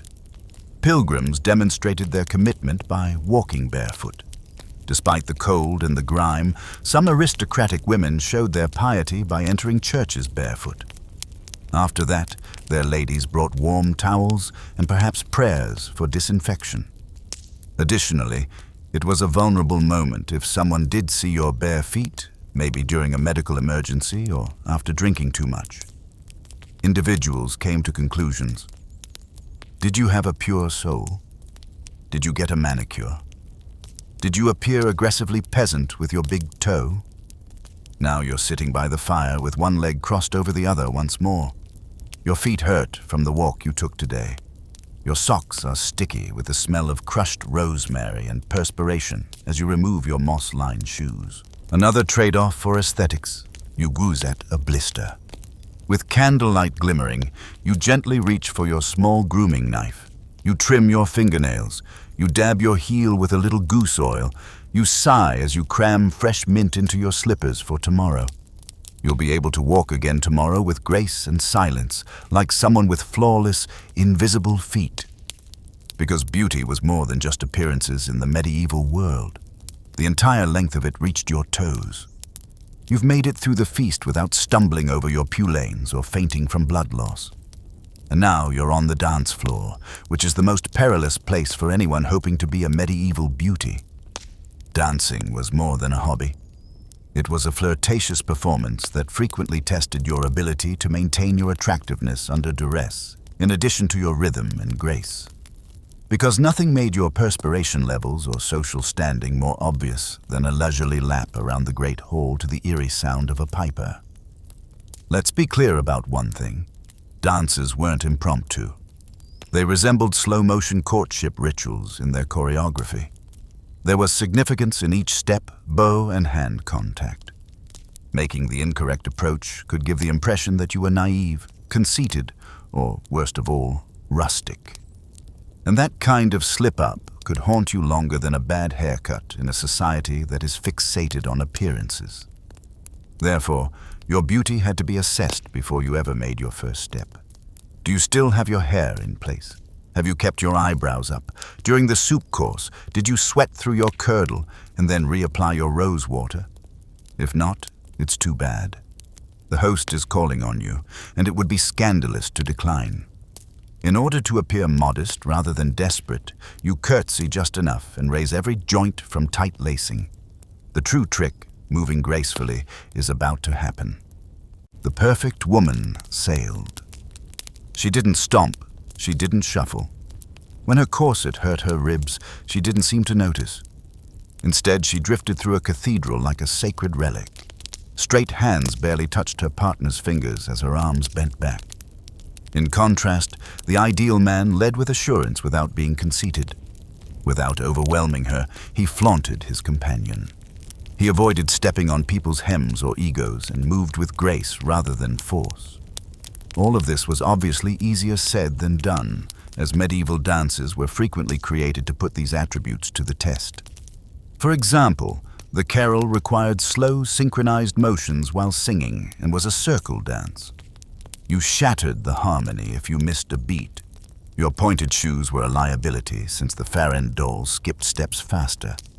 Then came courtly dances, such as the bass dance, which were purposefully slow to emphasize poise and self-control. There was actual pressure.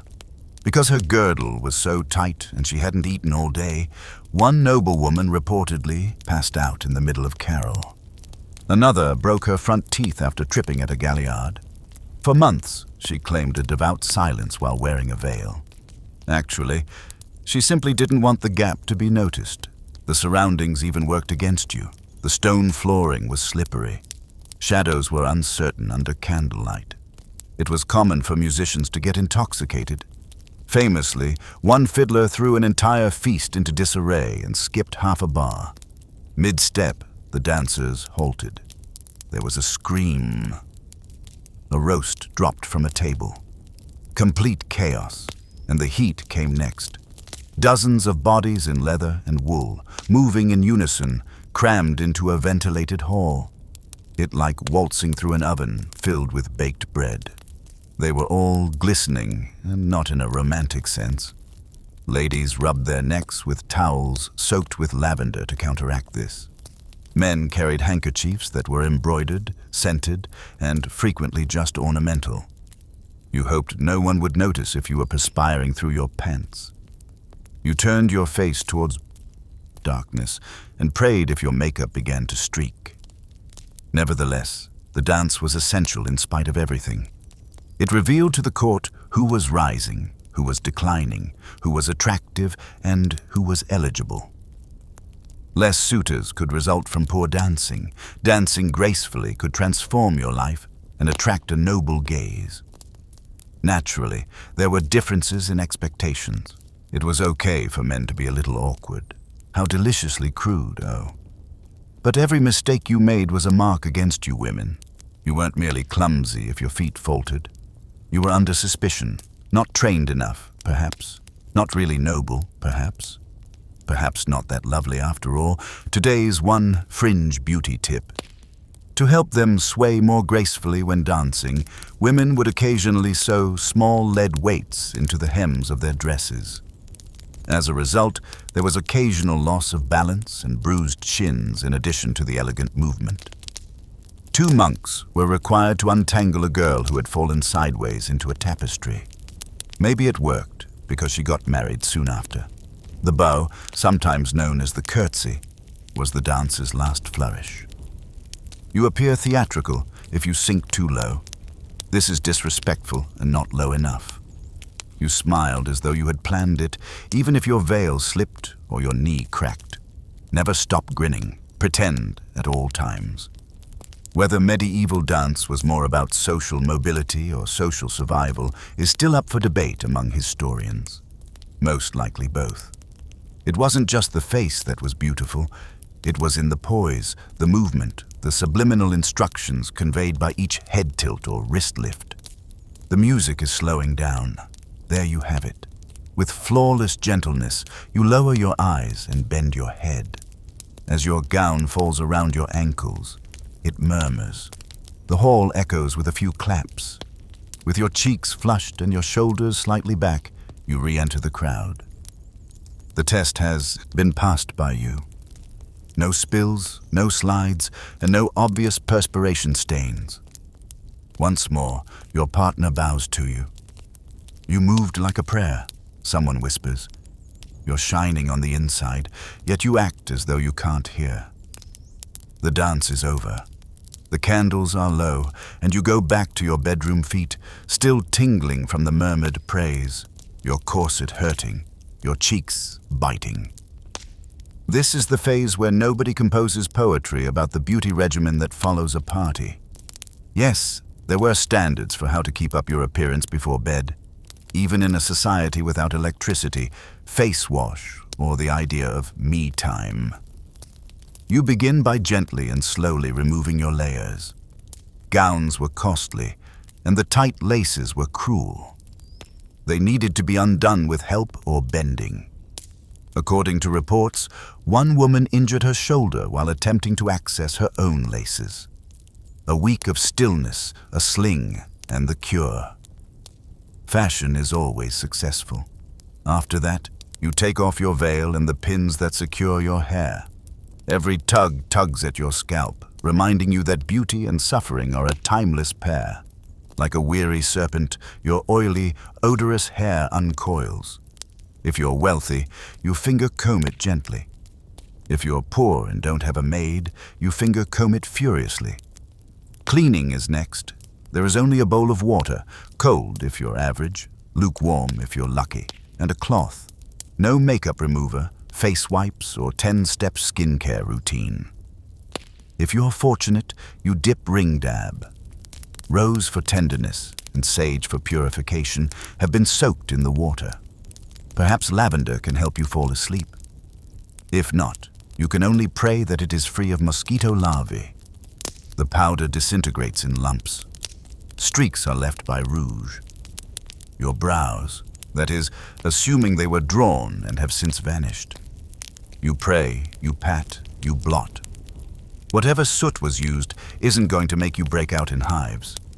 To calm their skin, some ladies use a small amount of salve made from homemade mixtures of lard, honey, and crushed herbs. Others avoid it because they are too exhausted or are afraid that rats would be attracted to the aroma. Rats, indeed. They posed a risk every night. To keep curious rodents away from their hair and ears, some people slept with linen wrapped over their heads. Teeth. You rinse your mouth with wine or chew on a mint twig if you clean them at all. Some women believe it toughens the flesh and freshens the breath, so they crush sage or sprinkle salt on their gums. Scraping was a notion, but brushing was not. Like dental jewelry, little metal toothpicks dangled from belts. In addition, you can be sleeping with a clove in your mouth. It aids in odor. Indeed, but also with the purity of a dream. Some people thought that a clove or a small piece of fennel may prevent succubi or nightmares. Whether this was a spiritual paranoia, a health practice, or both is still up for debate among academics. Apply goose grease or almond oil, if available, on your clean red hands after washing them in cold water. Feet receive the same treatment if you can tolerate it. Next is the night shift in linen, which is itchy, shapeless, and safer than sleeping naked. You never knew when the local baif or servant might storm into your room with a goat on the loose. But there's still one more cosmetic task to complete before you go to bed. Wrapping hair. The objective was to maintain the shape, shield the oils, and avoid wild tangles, regardless of whether you braided, coiled, or put it into a fabric cap. You would spend half the morning combing out your unkempt hair after waking up. Then came the dreams. It wasn't just rest while you slept. It was a moral area. In order to prevent lustful fantasies at night, women were instructed not to eat too much. You might attribute the incorrect vision on your lack of prayer, your scent, or your dinner. In order to prevent waking up with a bloated face, one manual advised sleeping on your right side. Sleeping face up, according to another, boosted your chances of receiving a visit from a devil. As if you were setting up a chess trap, you choose your sleeping position. The beds themselves were very different. You had a feather mattress, and perhaps even drapes to keep the bugs out and the heat in if you were wealthy. It was straw, not the fresh type, if you were poor. Straw that is lumpy, flea-infested, and vaguely mold-scented, occasionally shared with children, siblings, or animals. It was once said that sleeping with a chopped onion beneath your bed would draw negative air out of your face. Another was to tighten the skin by applying a cold, smooth stone to your cheeks before bed. Some brave people thought they might avoid wrinkles by applying snail slime on their face. Yes, the snails once more. So you're lying down, covered by a light blanket made of wool. Oil your face and swaddle your head just enough to make it glow, but not enough to draw in wildlife. Lo, the fire crackles. Your feet are tickled by a draft. You inhale deeply, the air smelling of wood smoke and dried mint. It starts over tomorrow. Pet jackets, perfume, powder, and pins. For now, though, you close your eyes and fold your hands precisely so, as though you need to look calm even when you're sleeping. Because beauty didn't sleep during the Middle Ages. In the dark, it simply held its breath. Beauty resumes as the morning dawns. The medieval morning ritual does not include subtlety. It begins not with coffee or a snooze button, but rather with the savage clatter of a servant coming into your chamber, opening the shutters and declaring, "The sun is up, my lady." After resting on what feels like a pile of sorrow and dried oats, you wake up with stiff bones. Your hair is knotted in what appears to be a tiny bird's nest after partially escaping its fabric wrap. The first hour of your day is entirely devoted to one task, restoration, so you don't panic. Water comes first. You squirt chilly well water in your face. Perhaps a bowl of yesterday's rain mixed with rose petals, if your home is a little more sophisticated. It's meant to make your skin tighter. You are genuinely shocked into consciousness by it. You use a cloth that has a slight mildew and possibly sheep scent to pat your cheeks dry. The combing comes next. In medieval beauty culture, hair is considered precious. It's your medieval Instagram, your pride, and your crown. Using a bonewood or, if you're lucky, ivory comb, you slowly disentangle it. Every stroke is intentional. Patience and pain tolerance are tested with each knot. Women with waist-length or longer hair may spend up to an hour a day just keeping it that way. Oil was necessary. To maintain it bright, smooth, and manageable, rub it with walnut or olive oil. You could add ash, vinegar, or even a paste made from crushed garlic and lavender if lice were present. And they were always there. Effective, perhaps romantic, but not at all. You can't just have clean hair, though. Style is required. The secret is modesty. Unless you were under 12 and single, having loose hair implied having loose morals. Under layers of ornate nets, horned hats, or linen veils, everyone else was supposed to wrap their hair securely or braid it. The beauty war becomes tactical at this point. Your status is shown by the form of your headpiece. A plain veil symbolizes modesty. Wealth and virtue are symbolized by a double-wrapped wimple. A tall hennon. "I'm wealthy, powerful, and utterly miserable," says a cone-shaped hat that's frequently several feet tall. Let's chat about the hennon. Imagine wearing a velvet traffic cone on your head that is secured to your scalp with pins and prayers, and that is weighted with pearls. It's uncomfortable for you to sit. Turning without knocking down candles is impossible. You have to duck like a fugitive whenever you enter a doorway. However, the message it conveys is flawless. Naturally, it took regular attention to detail to keep this headpiece in good condition. A few ladies of nobility carried extra veils in their pockets. Yes, they had pockets sewed into their pet jackets in case the arrangement was damaged by a careless courtier or a gust of wind. There have been whole books published about how to hide your wimple without showing off your ears, chin, or, God forbid, a hair. And then there's your hair color. The pinnacle of beauty in the Middle Ages was thought to be blonde. You looked more angelic if your hair was lighter. Dark-haired by nature, you had choices. It was normal practice to soak your hair in urine or bleach it with lye vinegar. It was harsh, foul-smelling, and occasionally effective. One fringe technique was to sit in the sun with your hair covered with a saffron, rhubarb, and ash paste. Like a loaf of vanity, you would bake for hours on end in the hopes of becoming golden. It did work sometimes. At other times, your scent was just that of herbal soup. This was more than vanity, though. It was a plan. Your social position, your prospects of getting married, or even how you were viewed in court may all be impacted by your hair color, style, and arrangement. Purity was symbolized by a veiled head. A braid with ribbons suggested youth. You belonged to someone important or desired to, according to an adorned circlet. Hair was also political for men. If at all feasible, softly curl clean shoulder length. Anything too short was viewed as uncivilized. Unless you were a poet, a royal, or going on a pilgrimage, anything that was too long was considered effeminate. In vogue, beards came and went. To imitate Christ, some priests preferred to have clean-shaven chins. To accentuate their jawlines, knights opted for cropped beards. Farmers simply allowed it to flourish. In order to give his beard a darker, more commanding tone, one courtier is renowned for dyeing it with powdered walnut shells. Another lubricated his with thyme and goose fat.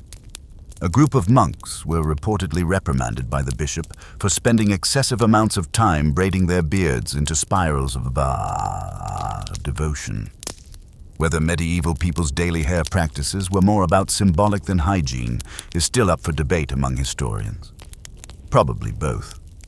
Visible grooming served as a stand-in for virtue in a society where cleanliness was uncommon. Even though you might not smell very nice, people would assume you were decent, devout, and possibly even marriable if your hair was styled. So you're done. You have veiled, pinned, and curled hair. They've redrawn your eyebrows. You put a little crushed rose petal on your lips. You fix your bodice, smooth your sleeves, and if you're not looking in a mirror, check your reflection. The town then starts to stir in the shiny rim of your goblet outside. A bell rings. Through the window, the aroma of freshly baked bread wafts. You square your shoulders, take one last breath, and face the day, a walking masterwork with 37 pins and constraint strategy.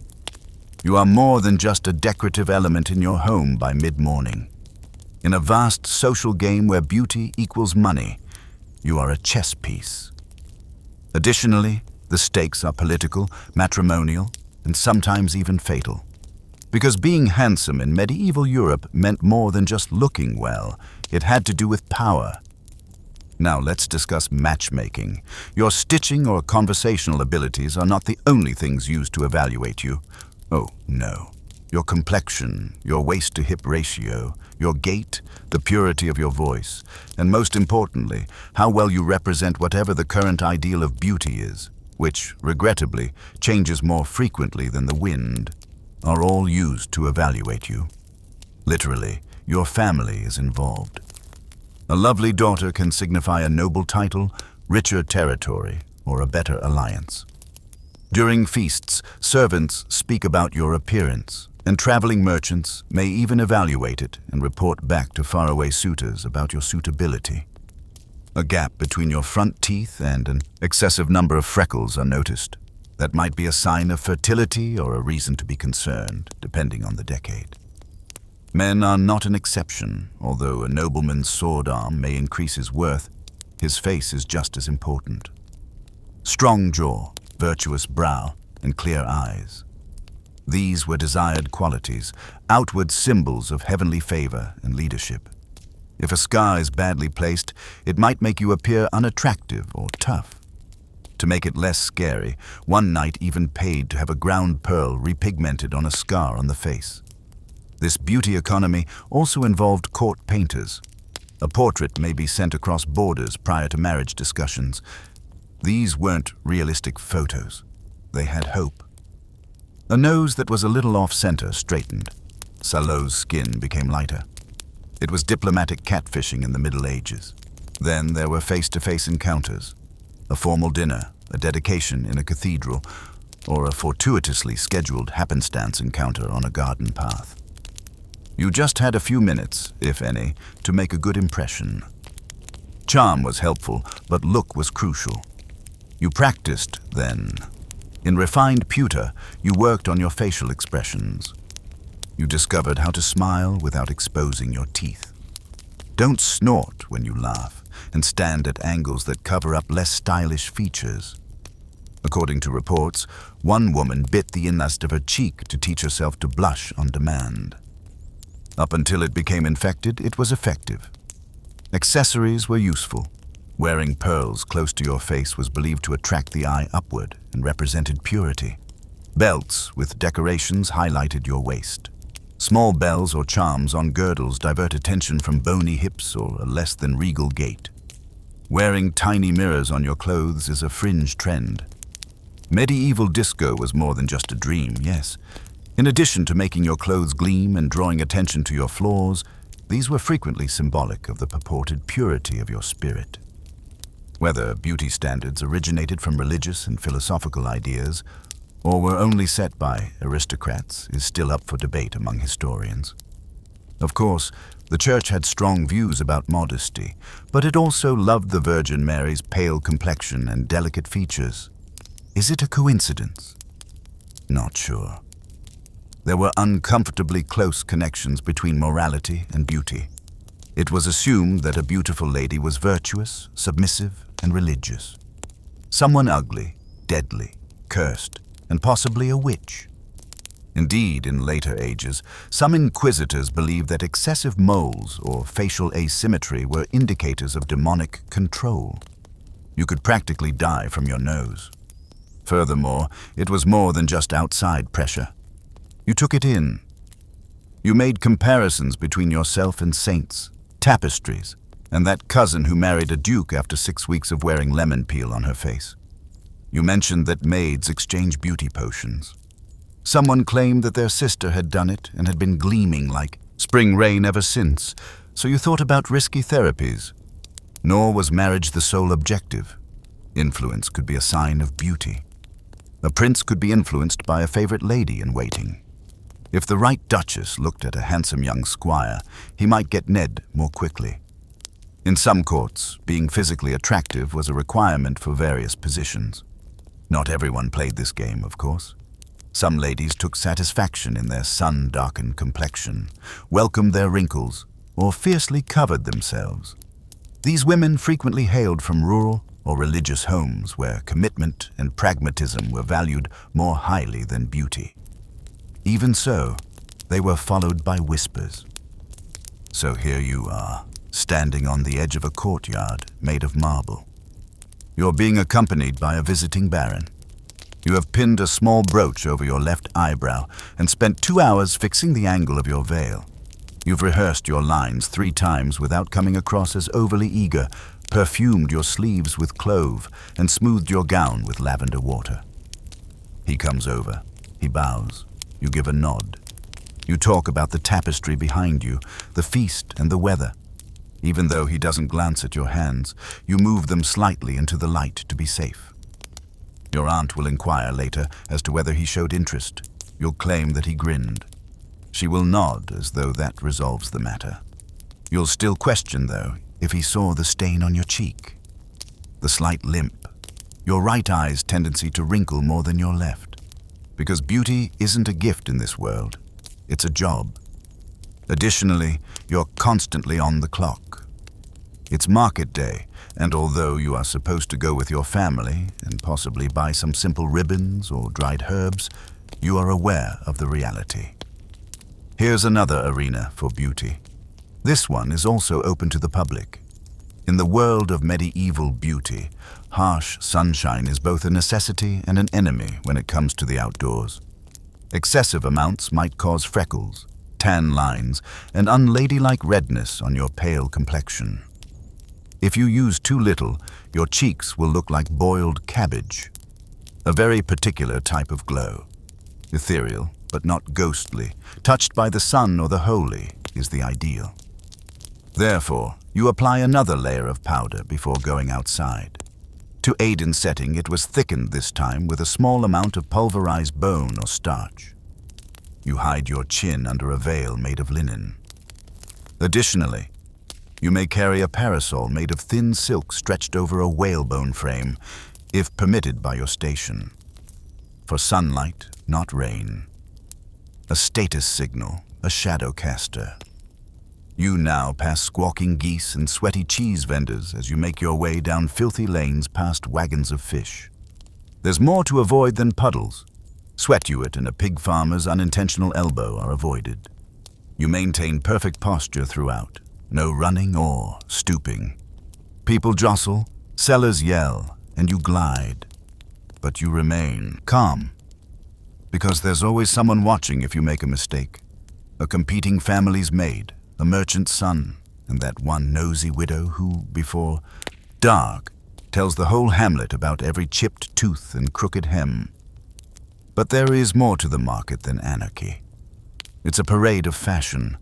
Women don their boldest sleeves and the newest trimmings. Males change their headwear every 5 seconds. Braided children shine with oil. Additionally, even though they have been circling for 20 minutes to be seen at each fabric stall, people act as though they just happened to pass by. Beauty is political here. What is worn by whom? Where does he stop? Oranges are picked by whom? And who chooses the suitors?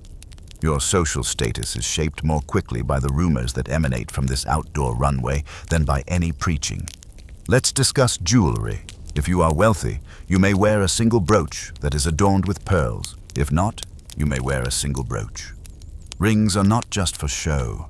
They are statements. Your middle finger has a ring on it. Make your index bold, unknown. Toe rings. Nothing.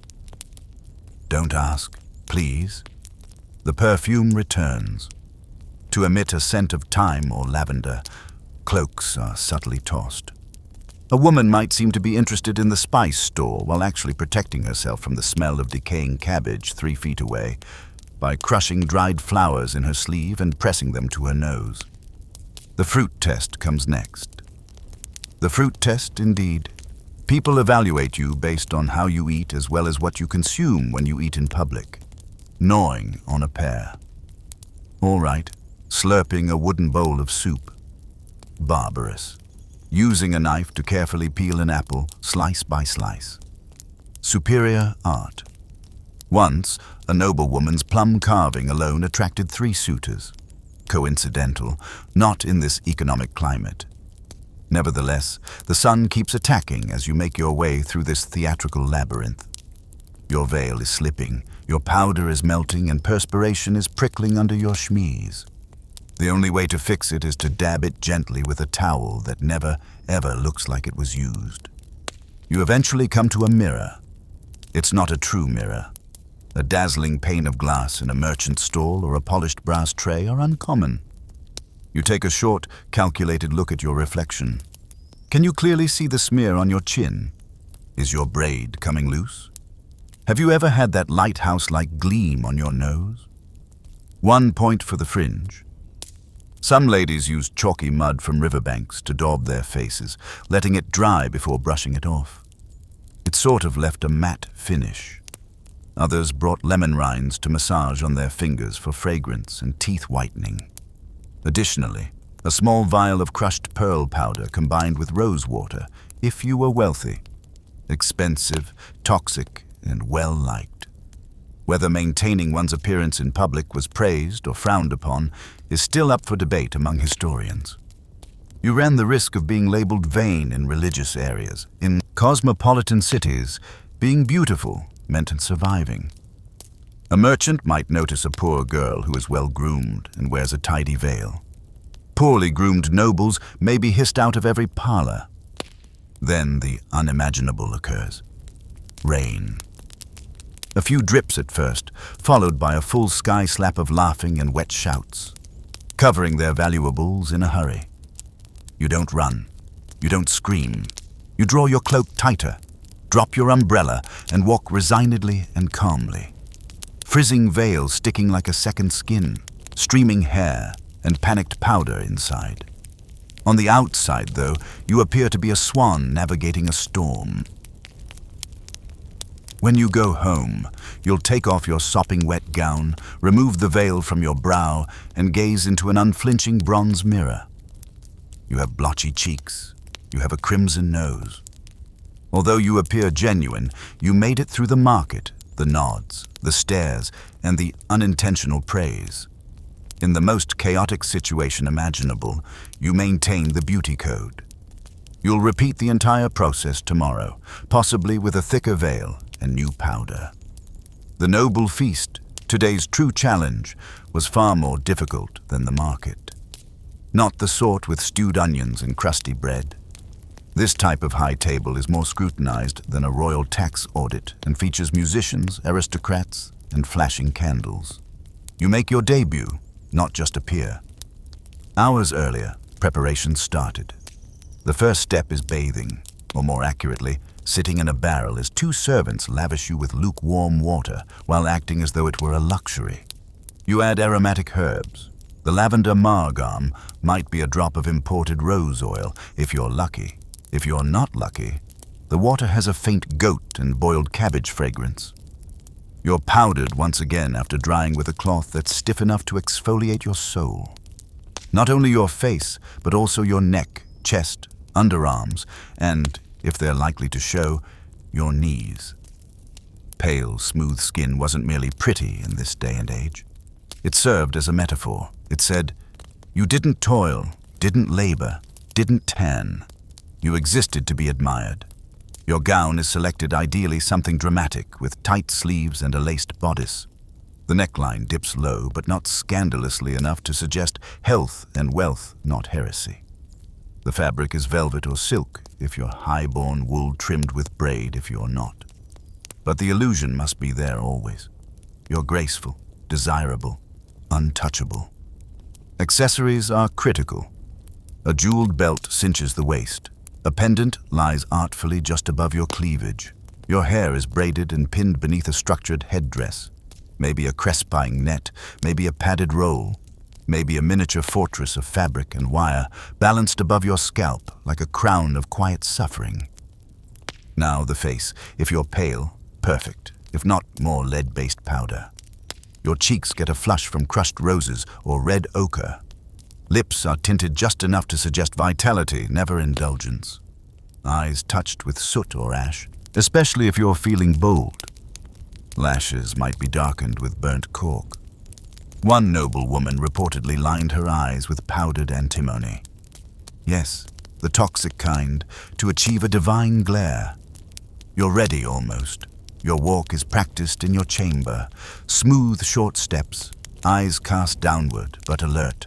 Posture erect, arms held just so. A servant whispers that the feast has begun.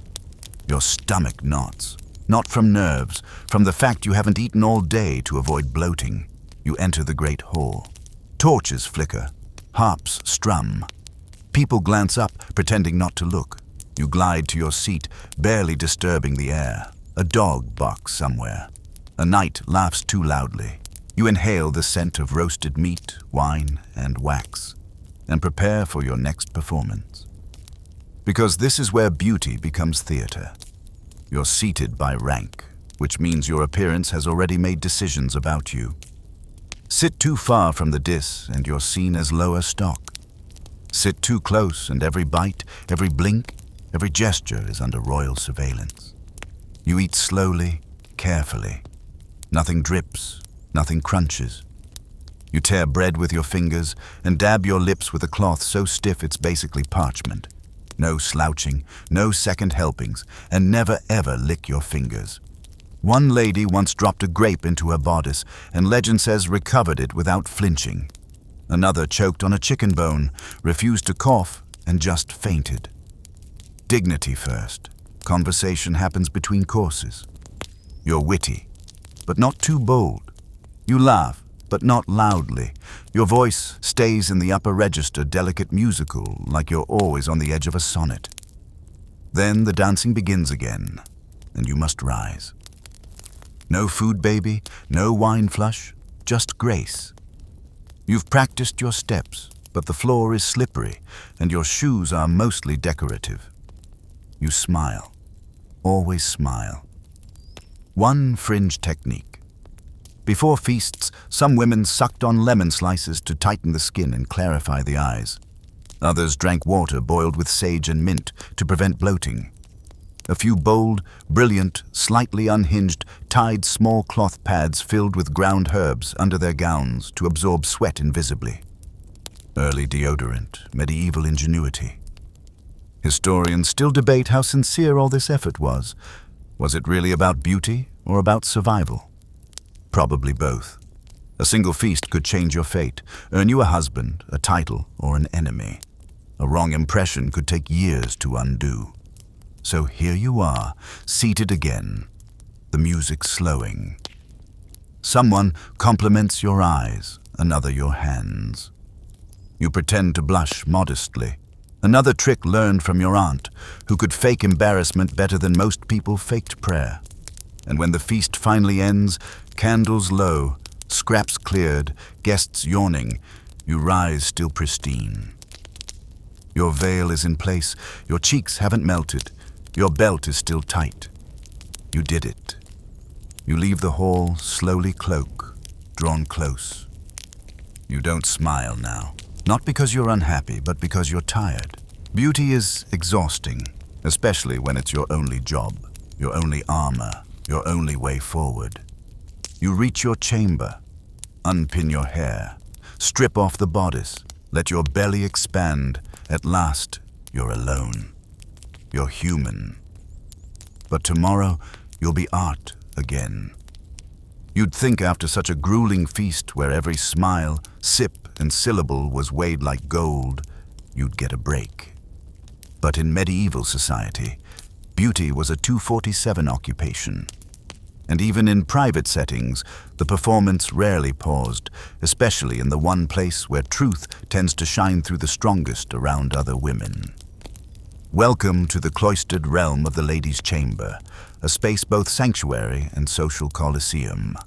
Here, noble women gather after the feast to remove their layers, nurse their feet, and perhaps, most importantly, exchange gossip. And trust me, beauty gossip is the sharpest blade in the chest. You enter veil, loosened cheeks, flushed from torchlight and attention. Around you, the room is a bloom of perfume lace and whispered judgment. The chambermaids are stoking the fire. Someone's pulling pins from her headdress like they're darts from a target. A lady stretches her aching back with the grace of a dying swan. You join them. You sit, smile, pretend you're not exhausted, because this is the moment when the real rankings are made not by kings, but by women. Did you see Lady Beatrix's new wimple? Someone murmurs. Too high. Another says trying too hard. Did you hear how Sir Rowland stared at the girl from Montrose hard not to she plasters her cheeks with beet pulp? Laughter. Then eyes turn to you. Lovely veil someone offers. It's a compliment, technically, but the tone, delicate probing, asks, did you buy it or borrow it? You were clothed by whom? Did you shine brighter than you should have?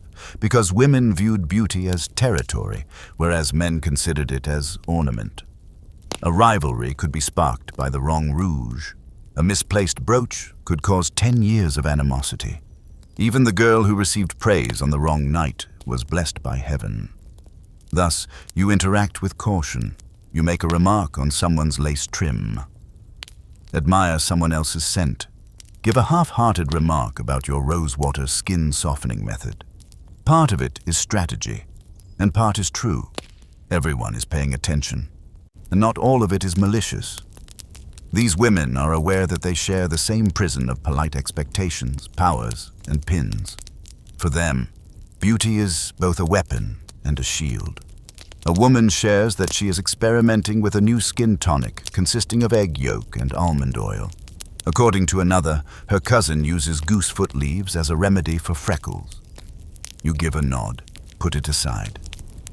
You'll think about creating your own potion later in the dark. Fringe practices originate from overheard spells given from nursemaids to duchesses, or from whispered advice in stolen recipes. According to one woman, redness can be cured by snails. Another recommends applying salve while muttering prayers to St. Agnes. For symmetry, not for miracles. The veracity of these chamber ceremonies is still up for question among historians. Were they widespread? Only women of the elite? Over their broken mirrors and water basins, did the lower classes conduct comparable beauty councils? Most likely. Regardless of income, human behavior tends to scale. Secrets are found wherever women are present. Ambition is present anywhere there is a mirror. And the atmosphere can occasionally lighten. A lute is pulled out, a lullaby is hummed by another. You laugh over someone's slip-up during the dance and share a piece of candy ginger. The beauty pageant transforms into something nearly benign for a short hour, but not for long. For the hierarchy is never truly at rest. The girl from Montrose is probably going to get married before winter arrives, someone murmurs as she fixes her cap. She looks like that. Everyone gives a nod. You provide a courteous smile. You ask yourself, do I? And quickly excuse yourself. Your face looks drawn in the candlelight. Your feet hurt. Finally unfast, your bodice shows slight bruising from the laces. You mutter, good night. Take one final compliment for your retreat in jewelry. Even so, your mind is racing. Was your powder effective? Did enough light reach your eyes? Has anyone noticed that your hem's stitching is loose? You wash your face, massage oil into your temples, and gaze into your makeshift mirror, the reflection of a hand-polished plate.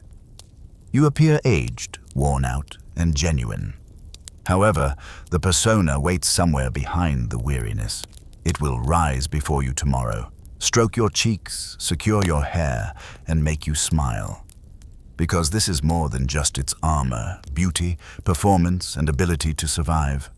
Still quivering from the remembrance of other women's looks, you climb into bedskin. The fire hisses softly. You fall asleep as the coals crackle like ancient secrets, and your dreams are of face powder that doesn't melt rather than knights or castles. Slip-resistant veils. A luxury that isn't available in our century is the statement, you're enough without the powdered cheeks, the pinched waist, the practiced walk. Once more, you awaken to the ringing of church bells. Because everything in this world, even your sense of self-worth, may benefit from a healthy dosage of religion. It's not a market, a feast, or even a dance these days. It's mass. The weekly beauty pageant masquerading as a religious duty. There is a great deal of pressure. You arrive at mass, not simply show up. You do more than just kneel. Like you're riding invisible rails, you slide into your pew. Above all, you need to appear holy, which is also confusingly synonymous with being attractive. In medieval fashion, piety was not an internal quality. It arrived from the outside in the form of neat lines, silky veils, and a well-chosen display of silent anguish. The manifestation of heavenly favor was beauty. The more closely you resembled a saint, the more people thought you might become one. So you get ready appropriately. In order to replicate the flush of holy contemplation, your morning ritual starts with washing your face with cold water, applying frankincense to your pulse points, then, if you're lucky, smearing your cheeks with the lightest shade of rouge. Great sparkling heresy, pale lips. You have to cover your hair, not only buried with a modest veil. If you weren't a minor or had just made vows, showing your hair in church was a daring and risky move. Married ladies covered their hair with layers of wool and linen that were fastened firmly to prevent even the slightest curl from escaping. The veil itself was no afterthought, but a holy hairdo was sealed. It could be carefully embroidered with religious symbols, or it could be simple. In Bruges, a woman wore a veil with small gold crosses around the edges. Another had hers sewn with slight flexing and psalms in Latin. The comparisons were so quiet that you could practically hear them reverberating through the pews. Your dress must be elegant and solemn. No clashing colors or plunging necklines. They like earth tones. Anything that didn't shout for attention but nevertheless suggested great flavor, such greens, browns, and creams. At church, wool became a virtue, even for the wealthy. Unless you were a duchess, silk was tacky. All of your actions were then automatically right. Men were no exception. Beard trimmed, hair clean, and neutral tunics. Those who are very committed may even go barefoot, their feet covered in symbolic pain. However, many would question whether your commitment was more about drama than divinity if your soul displayed an excessive amount of callousness. You enter the church quietly and elegantly, in a procession. Your family is elegant but restrained, moving like a well-trained flock of peacocks. Every step is echoed by the cold stone of the church. You choose your position, preferably somewhere noticeable but not conspicuous. Dip your fingers in holy water and cross yourself with practiced grace. No more than the second or third row. You then get on your knees. This is where things start to get serious. Because it's not flattering to kneel. Your knees crack, your spine hurts, and your skirts bunch.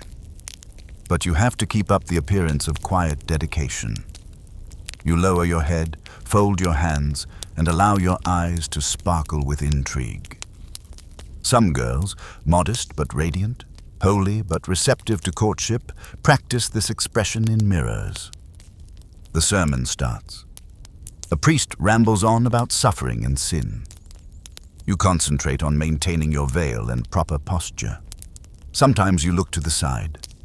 Everyone else is observing him, mentally tasting fragrances and scoring the person who appears most redeemed. A curious hush of competition permeates the atmosphere. Despite being silent, holy beauty is active. It glows. It attracts attention like a magnet. Your folded hands should shake somewhat if someone sees you praying. They may whisper later if your face glows dimly in the candlelight. By the way, she looked blessed, which is the medieval equivalent of hot. Following Mass, the socializing starts with a few polite nods, a silent remark about someone's needlework, or even a covert sharing of herbal beauty advice while seeming to be talking about ways to calm a tense complexion. With your coat drawn and your veil billowing just enough to be observed, you leave the chapel carefully. One extreme viewpoint. Before church, several women swallowed tiny pebbles to promote a delicate, pale appearance. Others abstained from solid food for days in order to prevent aching eyes and sunken cheeks. Being holy wasn't the only goal.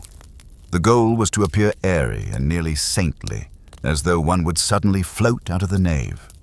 Whether church beauty culture was motivated more by intense competitiveness or sincere piety, likely both, is still up for debate among historians. Like ivy on a chapel wall, the two were entwined. You had to look beautiful in order to be holy, and you had to act holy in order to be beautiful. The cycle of grace and judgment was closed. Naturally, some people found it easier than others.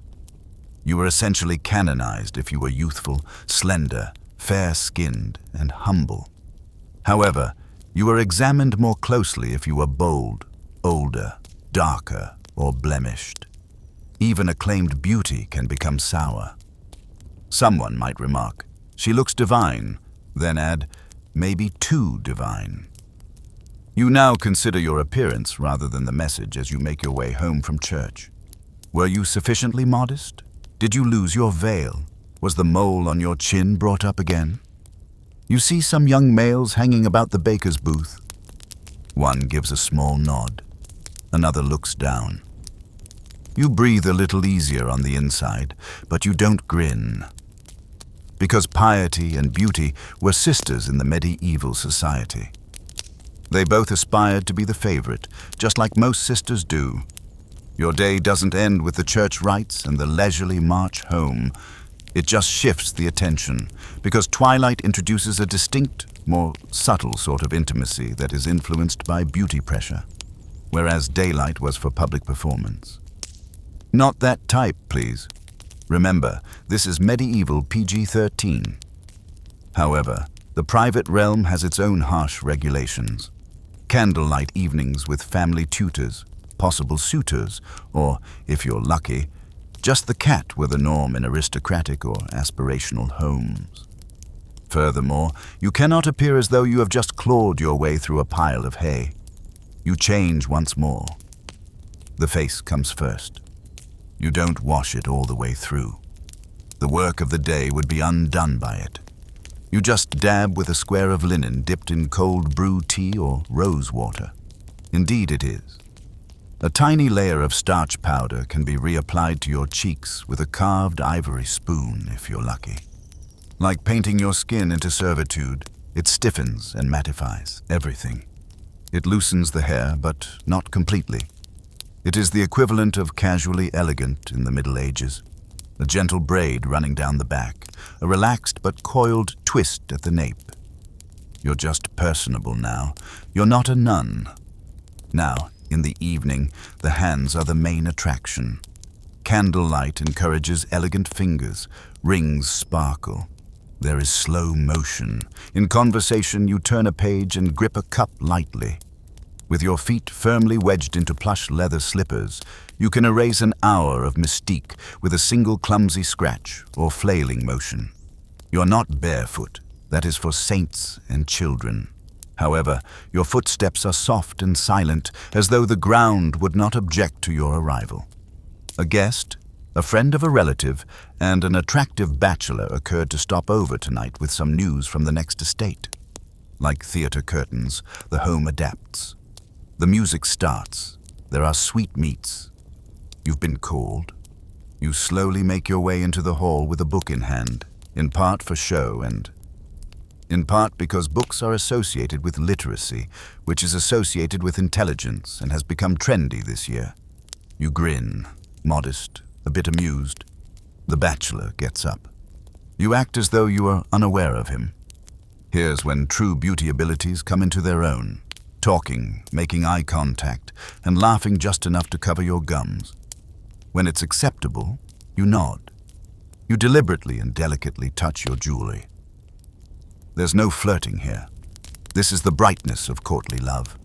This is where the twist lies. It makes no difference what you say. Not at all. The way you express it is important. Your warmth, your tone, your restraint. To get this radiance, try this fringe technique. Just before you enter the room, sit by a fire with your face turned slightly towards the flame, allowing the heat to warm your cheeks. It looked like a real blush. While doing so, one female got her eyebrow burned. The Ember Maiden was the name given to another. It became stuck. Sadly, historians continue to debate whether these nighttime performances were true social interactions or merely elaborate beauty pageants. Most likely both. For optimum effect, young ladies studied their lines, made clever comments, and even planned their costume changes in the middle of the night. You would win if you could attract a suitor and win over your elders. However, the drawback was harsh. People would notice if you stumbled, if your hair frizzed out from the fire, or if your face was too bright in the candlelight. They may remain silent at the time, but rumors spread like wildfire the next morning.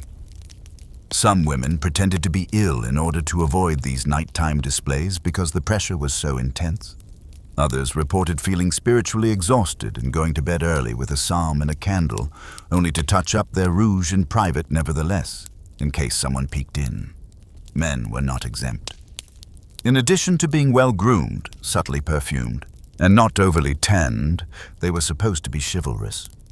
They needed to shine their boots.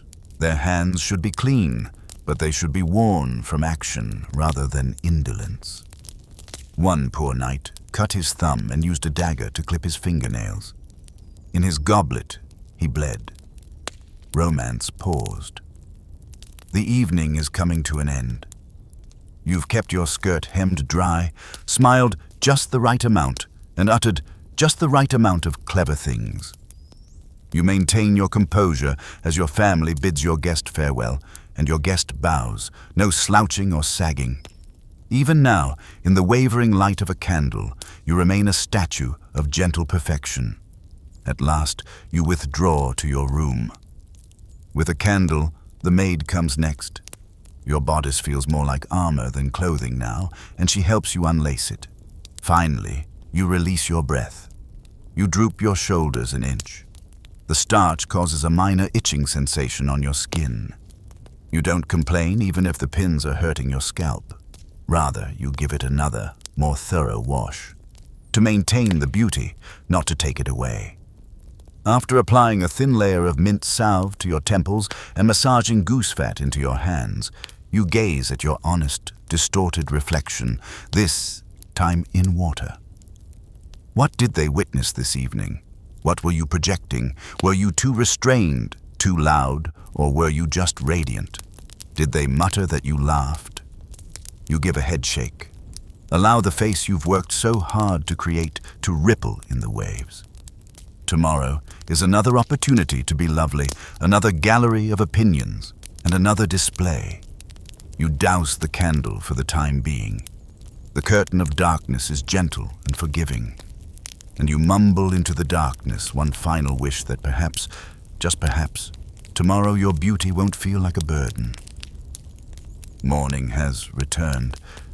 For once, there is no procession to lead any suitors to enchant, and no feast awaits. Don't be duped, though. Your presence is still required for beauty. It's cruer than ever this time. You're not a bride, a maiden, or even a sister getting ready for Mass today.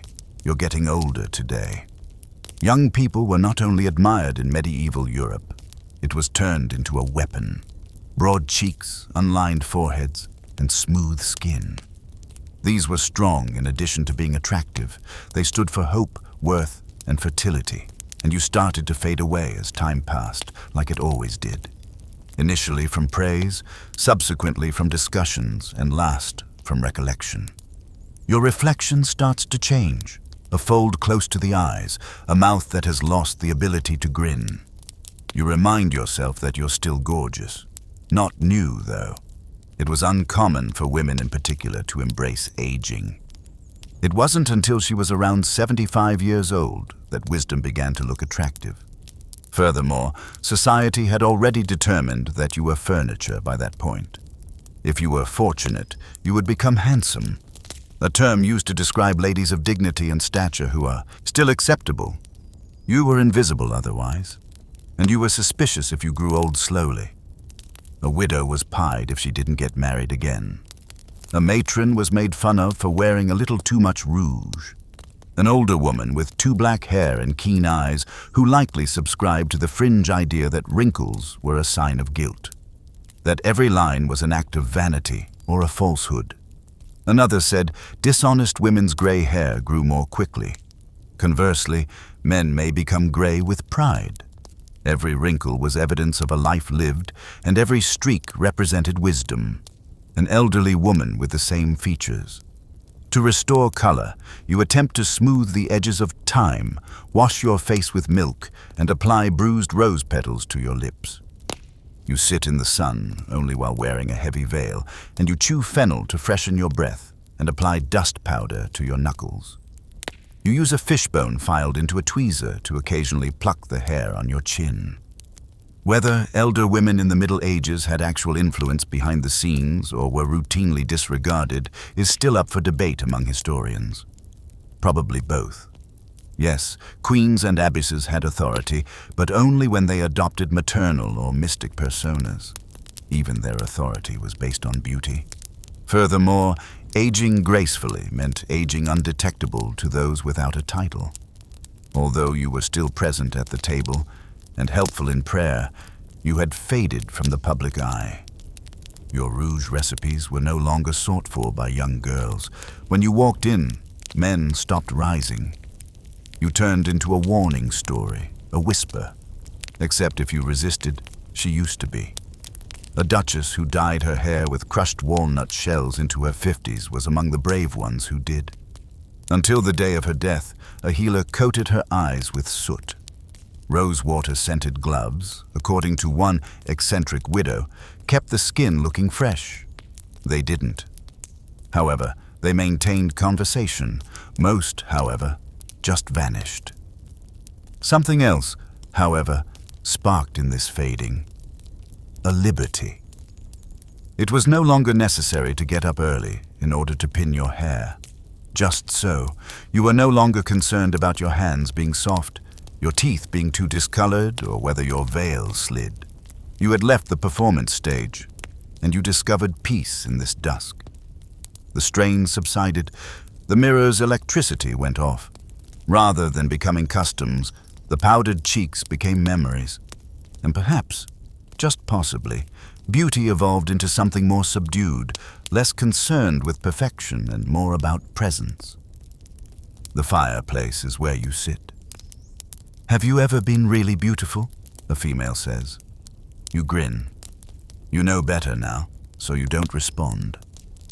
Word count. 4100. Now turn the lights down even farther. Let's softly glide into the window after taking one final breath. The fire has finally subsided. The hearth throbs with embers, a calming dark contrasted with a gentle orange. You are no longer a young woman twirling her hair in front of the mirror. At a feast, a courtier no longer counts praises. All you're doing is breathing.